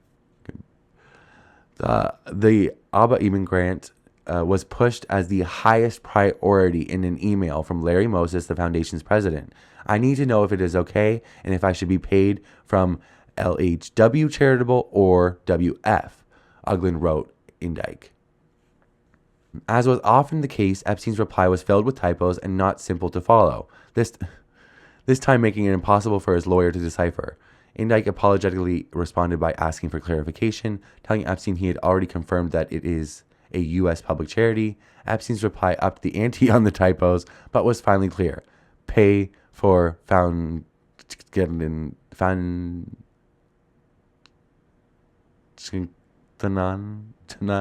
Jesus fucking Christ. Epstein was often the final say inside the family's office control room, where emails suggest that there was a blurred line between personal, corporate, and philanthropic money. Epstein was frequently asked to approve funds transfers totally unrelated to philanthropy, including an April 2006 request from Ugland to move $1 million from a Wexner personal holdings corp at a Bear Stearns to a JP Morgan account with the same name. Dropsite found several similar funds transfers requests between 2005 and 2008, totaling tens of millions of dollars, with Ugland often explicitly requesting Indyke to ask Jeffrey for approval. Jesus Christ. In a March 2007 email, Wexner attorney Charles Miller submitted an invoice to Indyke with a note about 90% of my time was LSJ, Epstein's private island holding company, and 10% Wexner's. So 90% of the time was to Epstein and 10% was to Wexner. So ostensibly, 90% of the pay should go to 90% of the bill should go to Epstein and 10% should go to Wexner. Epstein instructed Indyke to split the bill in such a way that was not remotely in line with the declared work performed, charging the Wexners double for a fraction of the work, $200K from Wexner, $100K from LSJ. So, so for 90% of the work, Jeffrey Epstein said he would pay $100K, and for 10% of the work, he made the Wexners pay double what he paid for 10%. Like, it's crazy. The Wexner family office used layers of entities that kept real ownership of shell entities obscured from outsiders and regulators. Preserving the anonymity of shell entities' ultimate beneficial owner was a priority and specialty of Epstein's.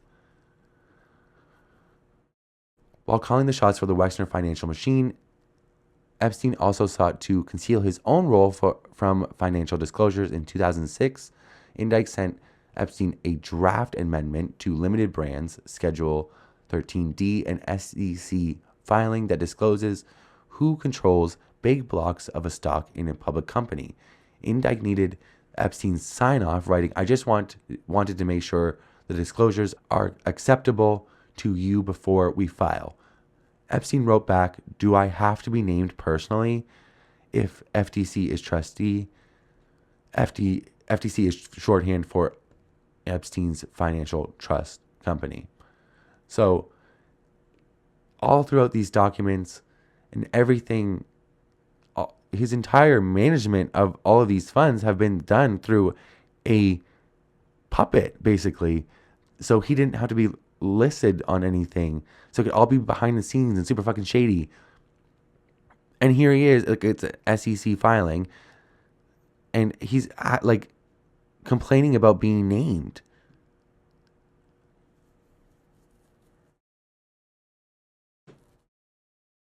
And then he wasn't. And like, even though he is like fully in the role, it's fucking insane. Despite the labyrinth structure of shell entities, the staff of Wexner's family office were accustomed to treating Epstein as the true fiduciary, causing confusion as Epstein was slowly disentangled from the family's finances.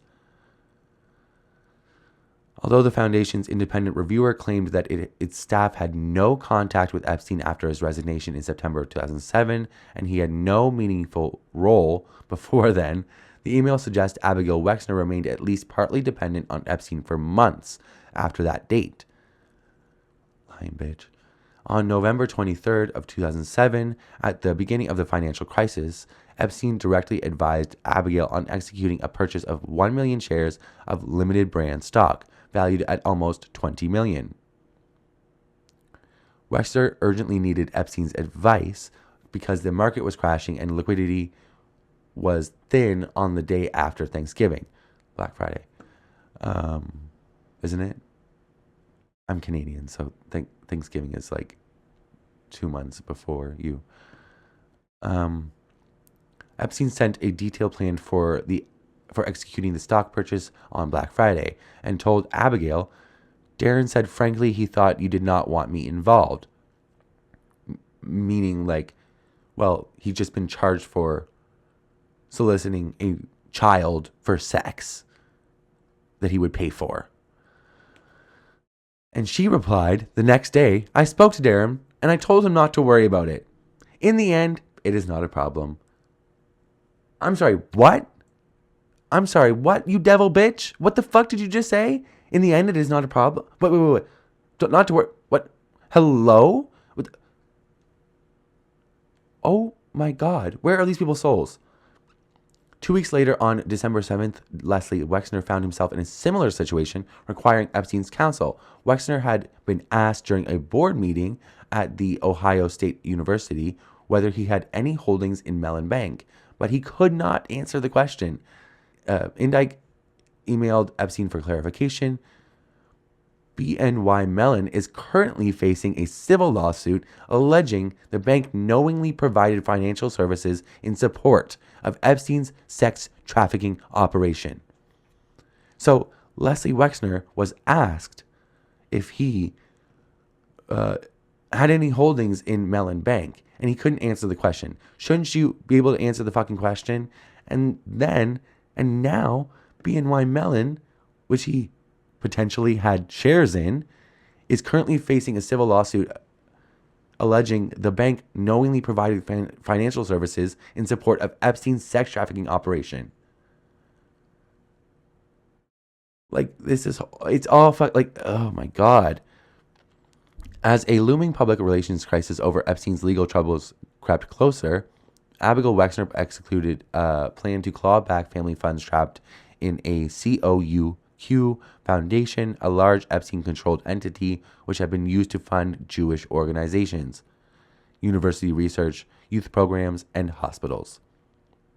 So they go on to say, like, basically, they go on to show that Epstein funneled funds to himself and misappropriated vast sums of money, and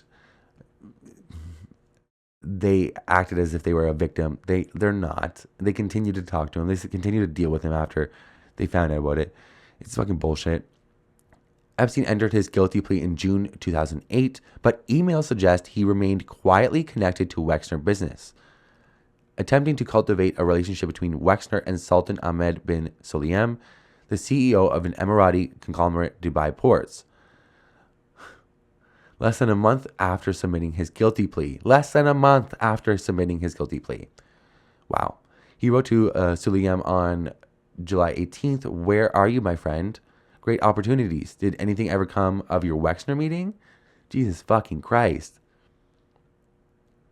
After Epstein's public departure, the Wexner Foundation remained a major force in pro-Israel philanthropy. Jesus fuck. Funneling millions of dollars into programs aimed at boosting Israel's influence in the U.S. between 2003 and 2018. Jesus Christ. Inside philanthropy tallied $128.4 million donated to the Wexners to Israeli and Jewish charitable causes, making them the third largest donor to such causes in the U.S. during that period. God. Wexner resigned as CEO of Limited Brands in 2020, 1 year after Epstein's death. That year, right-wing politicians in Israel campaigned against the Wexner Foundation and its fellowship programs for Israeli officials, claiming the foundation had a radical left political affiliation.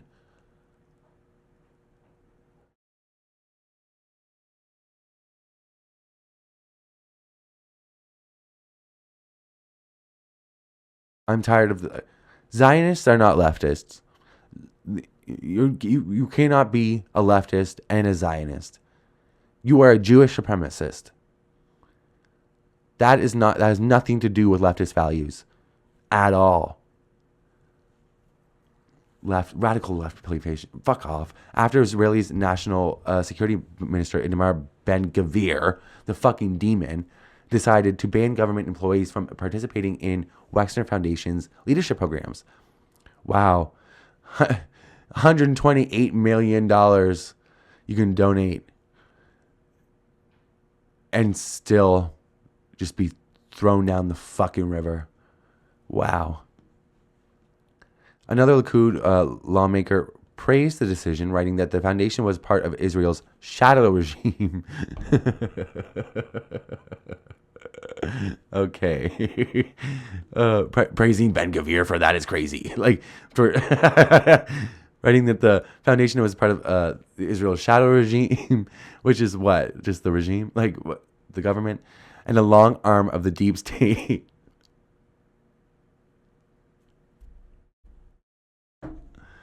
As if you are not. Like what? Like what? The accusations tied into domestic political brawl in Israel aimed at undermining former Prime Minister Ehud Barak, a close associate of Epstein, then attempting to re-enter political life and challenge current Prime Minister Benjamin Netanyahu. Barak's political opponents in Israel have long raised questions about his financial ties to the foundation. The single manuscript that Barak completed for the foundation eventually earned Barak to. So they commissioned the foundation. The Wexner Foundation commissioned him to consult and write two manuscripts, basically. The single manuscript that Barak completed for the foundation eventually earned Barak $2.3 million in consulting fees. The Wexner Foundation has stated Barak's payment was for 2 reports, one of which was never completed, and related advisory work. So, like, it's just like this. It doesn't fucking make sense. What the single manuscript, one single manuscript that Barak completed for the foundation eventually earned him $2.3 million. Does that make sense to anybody? I mean, Barak is corrupt as fuck. We've seen a ton of email, and even like, if I've read passages from Virginia Giuffre's book. And Jesus Christ, Ehud Barak is a monster. Point blank, period. There's no ifs, ands, or buts. Do not pass go. Do not collect $200. Go directly to jail. Fuck Ehud Barak. The enormous payment became a talking point for Barak's right-wing political opponents for years, who cast aspersions on Barak and Wexner's relationship with Epstein. In response to attacks from Israeli lawmakers aligned with Netanyahu, the Wexner Foundation defended itself as an institution firmly committed to the interests of the state of Israel, decrying what it called an attack on a foundation that from its inception has acted from pure Zionistic motivations. Gag me with a fucking spoon. Like, what is we... Ugh. Go to hell. Epstein continues to serve as a political football in Israel. Same as in fucking America. Netanyahu shared a Jacobin article on November 21st that included a summary of Dropsite's coverage of Epstein's ties to Barak and Israeli intelligence. Barak has dismissed claims of Epstein's involvement in Israeli politics as extremely... oh my God. As extremely... What? Like, what? What? Barak has dismissed... What are you talking about? Your emails proved that to be true. If we're at the point where we cannot just point out facts to you without being called anti-Semitic, I think you have beyond lost the plot. Like, you are suffering from a schizophrenic delusion here. You are suffering from some form of psychosis, because that is not rooted in any form of reality. Extremely anti-Semitic. Please get some sense in your head. What the fuck is wrong with you? Hello?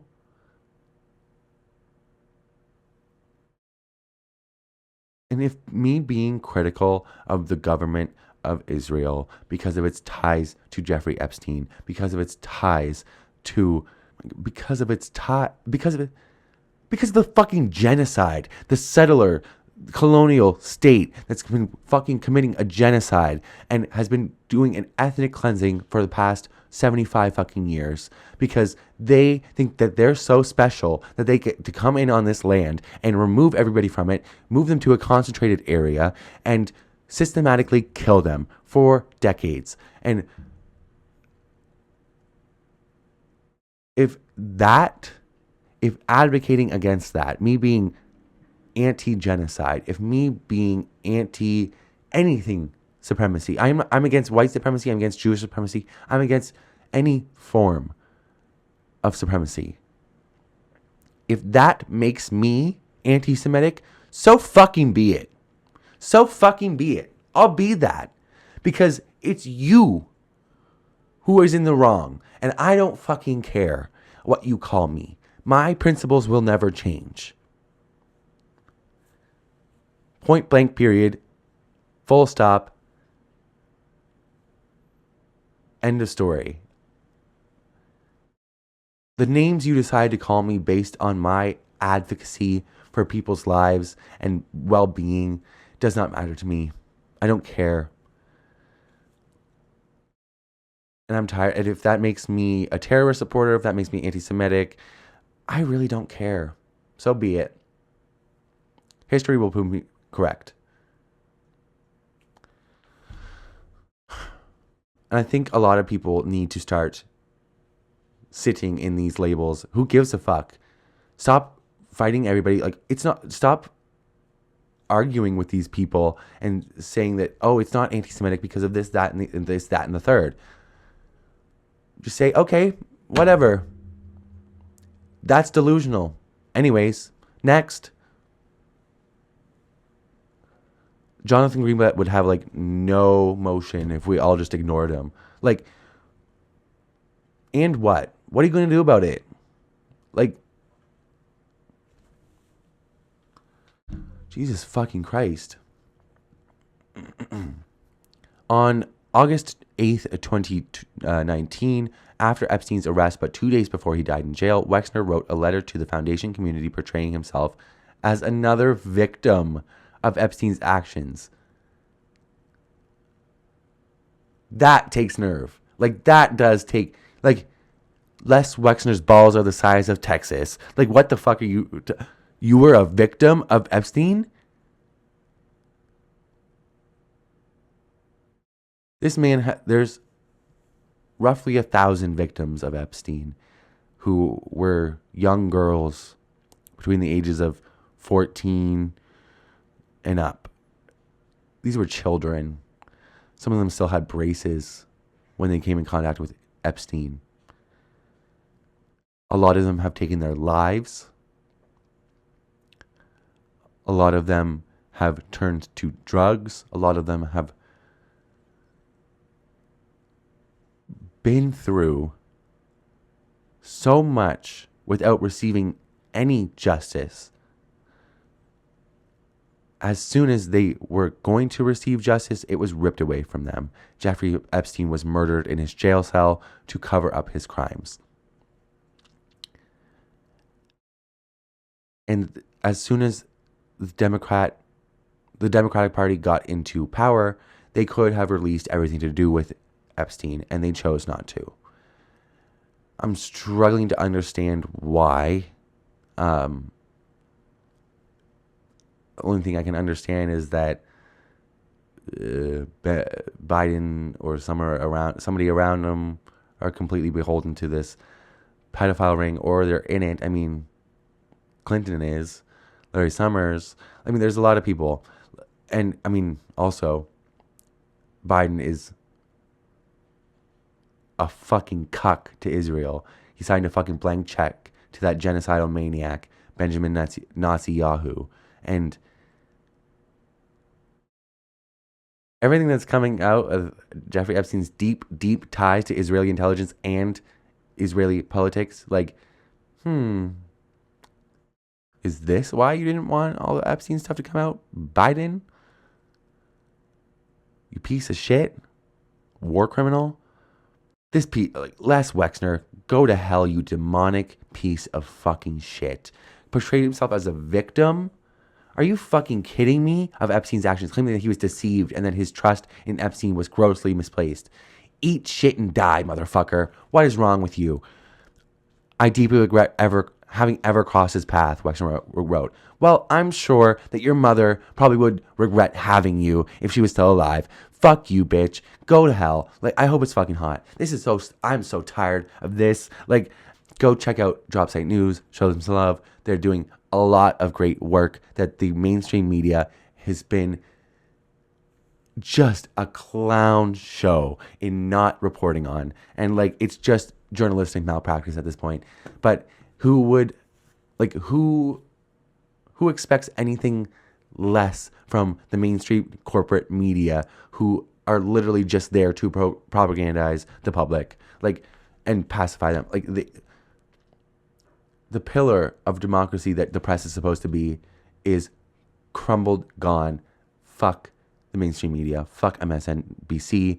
Fuck CNN. Fuck all of them. Of course, fuck Fox News.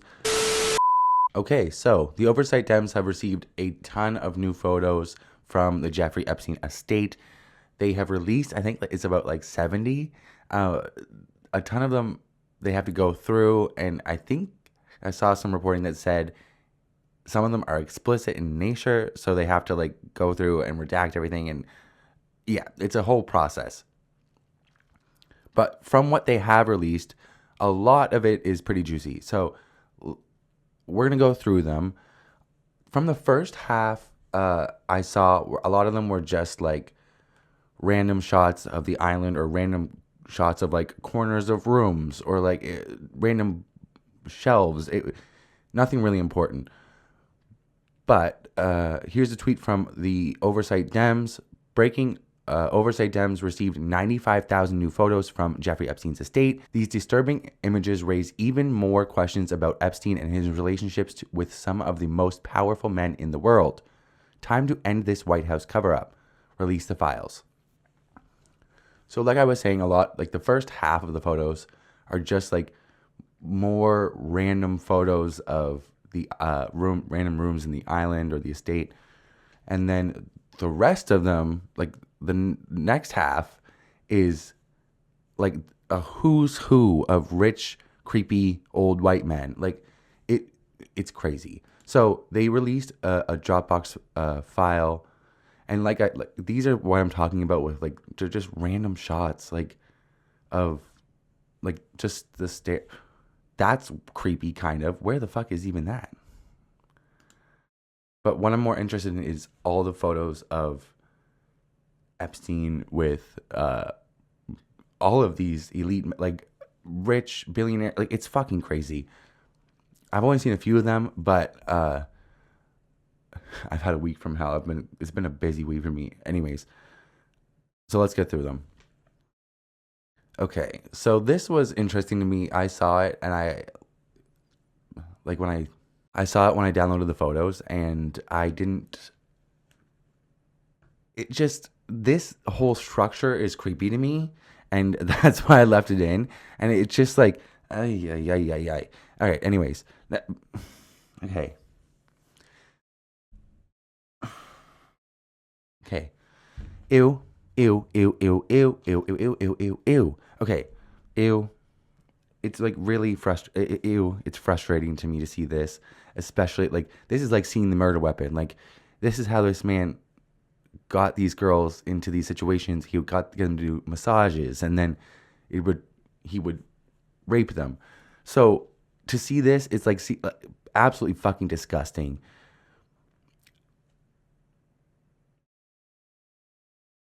I spoke too soon. Oh my God. Who took that and why? Why is that? No. Okay.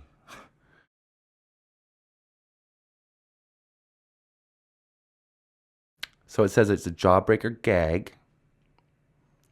Patent pending. Ew, like you creepy old fuck. Like just fucking weird. You're weird. No. Oh my God. There's no. Oh my God.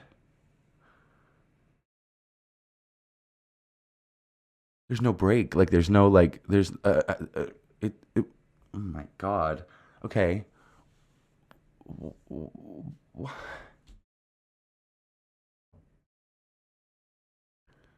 old fucking pervert. Like what the fuck? No. I'm gonna start crying. What is this? Like, what are we doing? Okay, so we have some beads. You can. I'm not saying the word. A pussy pump. And some more bondage material. Okay. Wow.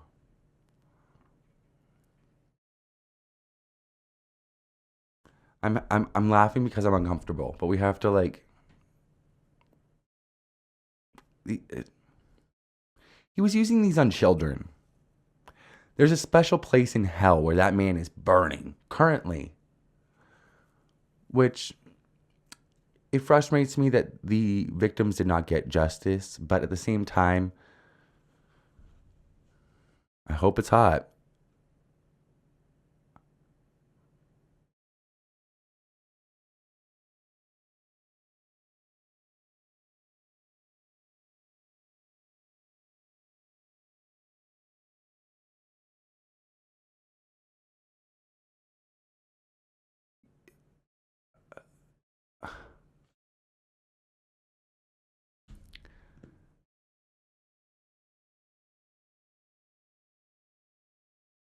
All right. Wow.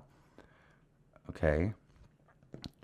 So that is a book that James Patterson wrote about Jeffrey Epstein, and like, you're just such a fucking pig. Like you like it's such an indictment on his character. Like James Patterson wrote a book about Jeffrey Epstein, how terrible person he is. James Patterson was actually neighbors with Jeffrey Epstein on what is it, Palm Bay, and he ended up writing a book about him. And just this, like, you have no shame, no shame.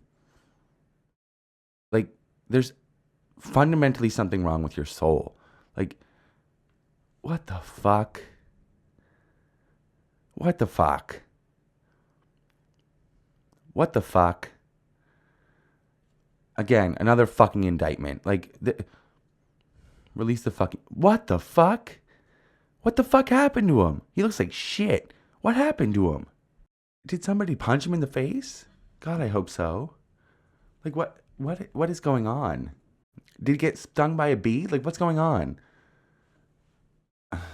Okay. So that is Sultan Ahmed something bin Sulayem. He is the CEO of Dubai Ports. He was in a ton of the emails that have been released. He also had ties to Les Wexner in the emails that were released with him. That I made a video about that the other day. Like, what the fuck? It's just like...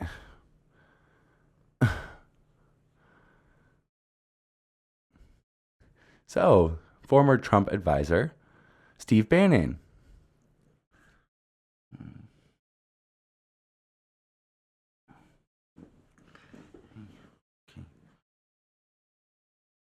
So, this is... Can you stay off? So... I'm sorry. Can you just lay down? Lay down. Lay down. All right, yeah. So former Trump advisor Steve Bannon. Sloppy Steve. So what the fuck is this? Like, and this is old. Like, that's him old. So clearly you were great friends with him, and it was extensive into, and we already know because of the fucking like emails that have been exposed and released that you had a fucking relationship with him up until pretty much until he died. Like, you have a lot to fucking explain for Steve Bannon. What the fuck is this? Somebody needs to subpoena him because this motherfucker was part of Trump's White House, and he was up until recently. So like, I don't understand this. And what the fuck is on his desk? What is that? What is that? What? That doesn't look right. Is she okay? Is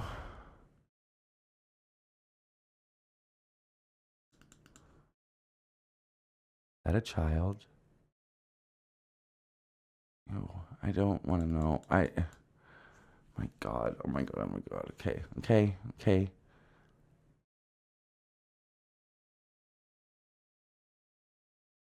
Avert your eyes. It's the devil.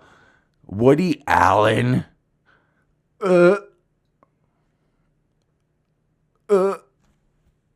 Right. The man who married his daughter. No, I don't care if it was adopted stepdaughter. I don't give a fuck. That's weird. And she was underage when those naked photos were found by Mia Farrow. So let's not act like he is not a pedophile. And not to mention, he molested Dylan Farrow, his own daughter, not Suni, Dylan, and got away with it.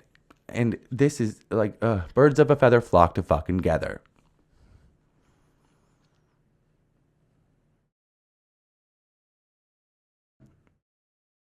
It should be in quote. What the fuck? Okay, first of all, what? Second of all, that's a lie. Third of all, what the fuck? What is with this? Like, this whole like what obsession with sex is like weird. Like weird. Okay, well, that's Larry Summers. I believe that's his wife. And Woody Allen. Wow. Okay, subpoena him. Subpoena these people. Like, where? Subpoena Larry Summers. Fuck him. I don't give a fuck about him. It's fucking... What was he even supposed to be an expert on? Financial fucking something? He was in Clinton's cabinet. Subpoena that motherfucker too. Subpoena all of them. Richard Branson? like... What? Sorry, this is not funny. Who's that? Okay, I'm going to look who that is because I don't know who that is. Give me a sec. I'll cut this. What the fuck? Okay, so I found him. Apparently his name is Dean Kamen. He's the inventor of the Segway. Okay, Richard Branson. What? And Dean Kamen. Whoever the fuck, the Segway guy. Okay, what? And what is this?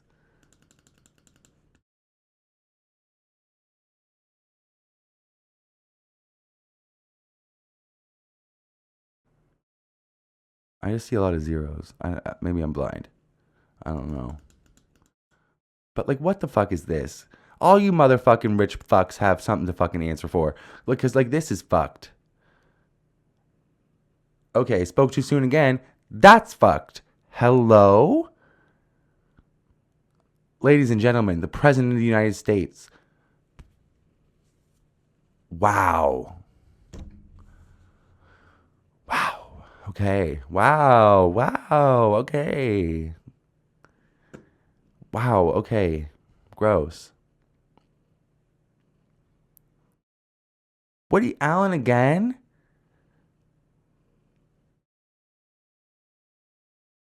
And who's that bitch? What the fuck is going on? Woody Allen? Ew.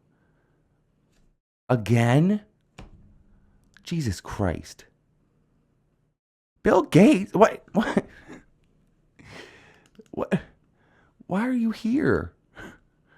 What a weird picture to have. And who are these women? Hello? I don't like it. I don't like it one bit. Oh, God. This motherfucker. Again, Bill Gates. And this fucking freak? Jesus Christ. Noam Chomsky? What?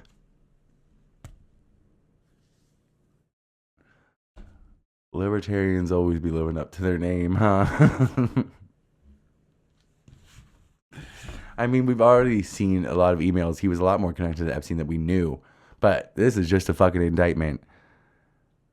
Is it bad that I identified him by his birthmark? Anyways, this is crazy. What the fuck? Kind of gives you a whole new meaning to manufactured consent. Never mind. Okay, so Bill Gates again.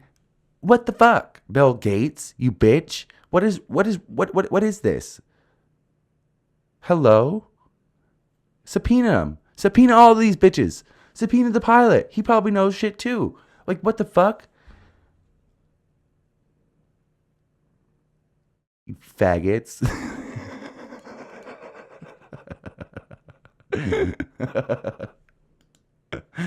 Fucking.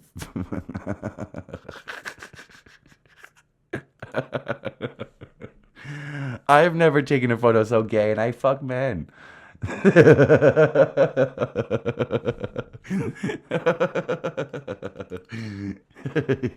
That's fucking gay. What is that? Oh, you faggots. Ew. That's Dershowitz.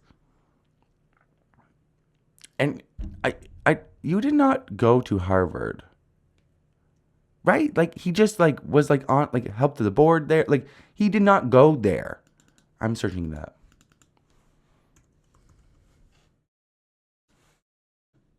Ew, not images. Okay. I'm pretty sure he dropped out of college. Didn't he? Employers, Dalton. Yeah. He didn't. He has no. He usually would say education. He has none. He was illiterate. I'm pretty,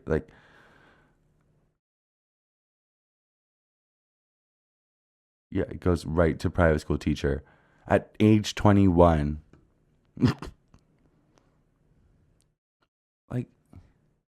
Motherfucker didn't even go. He didn't even graduate from university. I don't even understand. I don't understand how he got to be a teacher at 20. Well, There are some theories. Ew. What is this old creepy pedophile? Well, like I said, birds of a fucking feather flock to fucking together. Like, what the fuck is this? What the fuck is this? What is this? Steve Bannon, what the hell? You fucking... What is this, you slob? Great picture. Again, Sultan bin Sulayman, Ahmed bin Sulayman. Sulayman. I can't get that right. Who's this? And that pig. Speaking of pigs, there's the one in the middle. Is that the Buffett guy too? And his wife? And then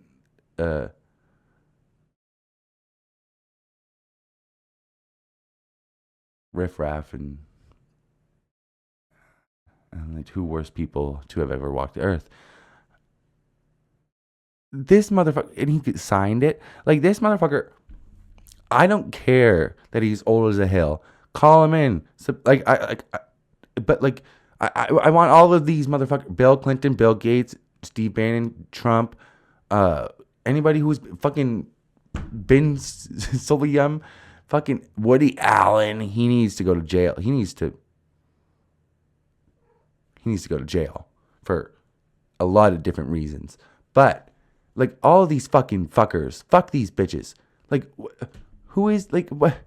Fuck you, Bill Clinton. Like, I've thought you need to go. Ew. Hate him. Ew. Ehud Barak. Okay, this is like the worst of the worst. And it's also like a ton of rich people, but also like the worst people you know. Like, who are like the worst people you can think of? Trump, Epstein, Ehud Barak. Bill Clinton's pretty up there. Who else is on this fucking list? It's Woody Allen, Dershowitz, Bannon, fucking Bill Gates, apparently, Prince Andrew, like the worst of the worst of the worst. I mean, Richard Branson, Jesus Christ, what are you doing?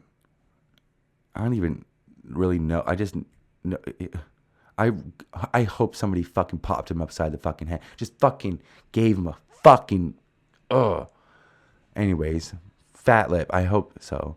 This is like, it's like almost chilling. Like, there's no part of you that's like, don't you think if somebody wrote an expose book on you, that maybe you would like see it in the store and you would kind of be ashamed, poses for a picture with it.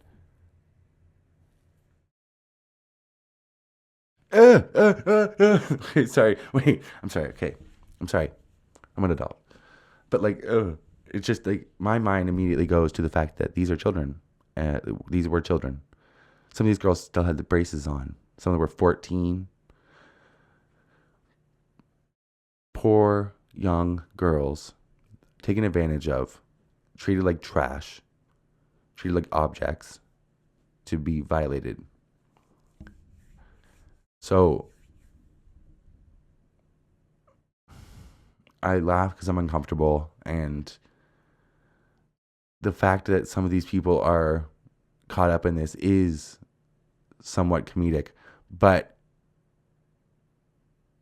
the nature of what's going on and what went on is just so almost barbaric. Like, it's just like it lacks civilization. Like, civilization should protect children.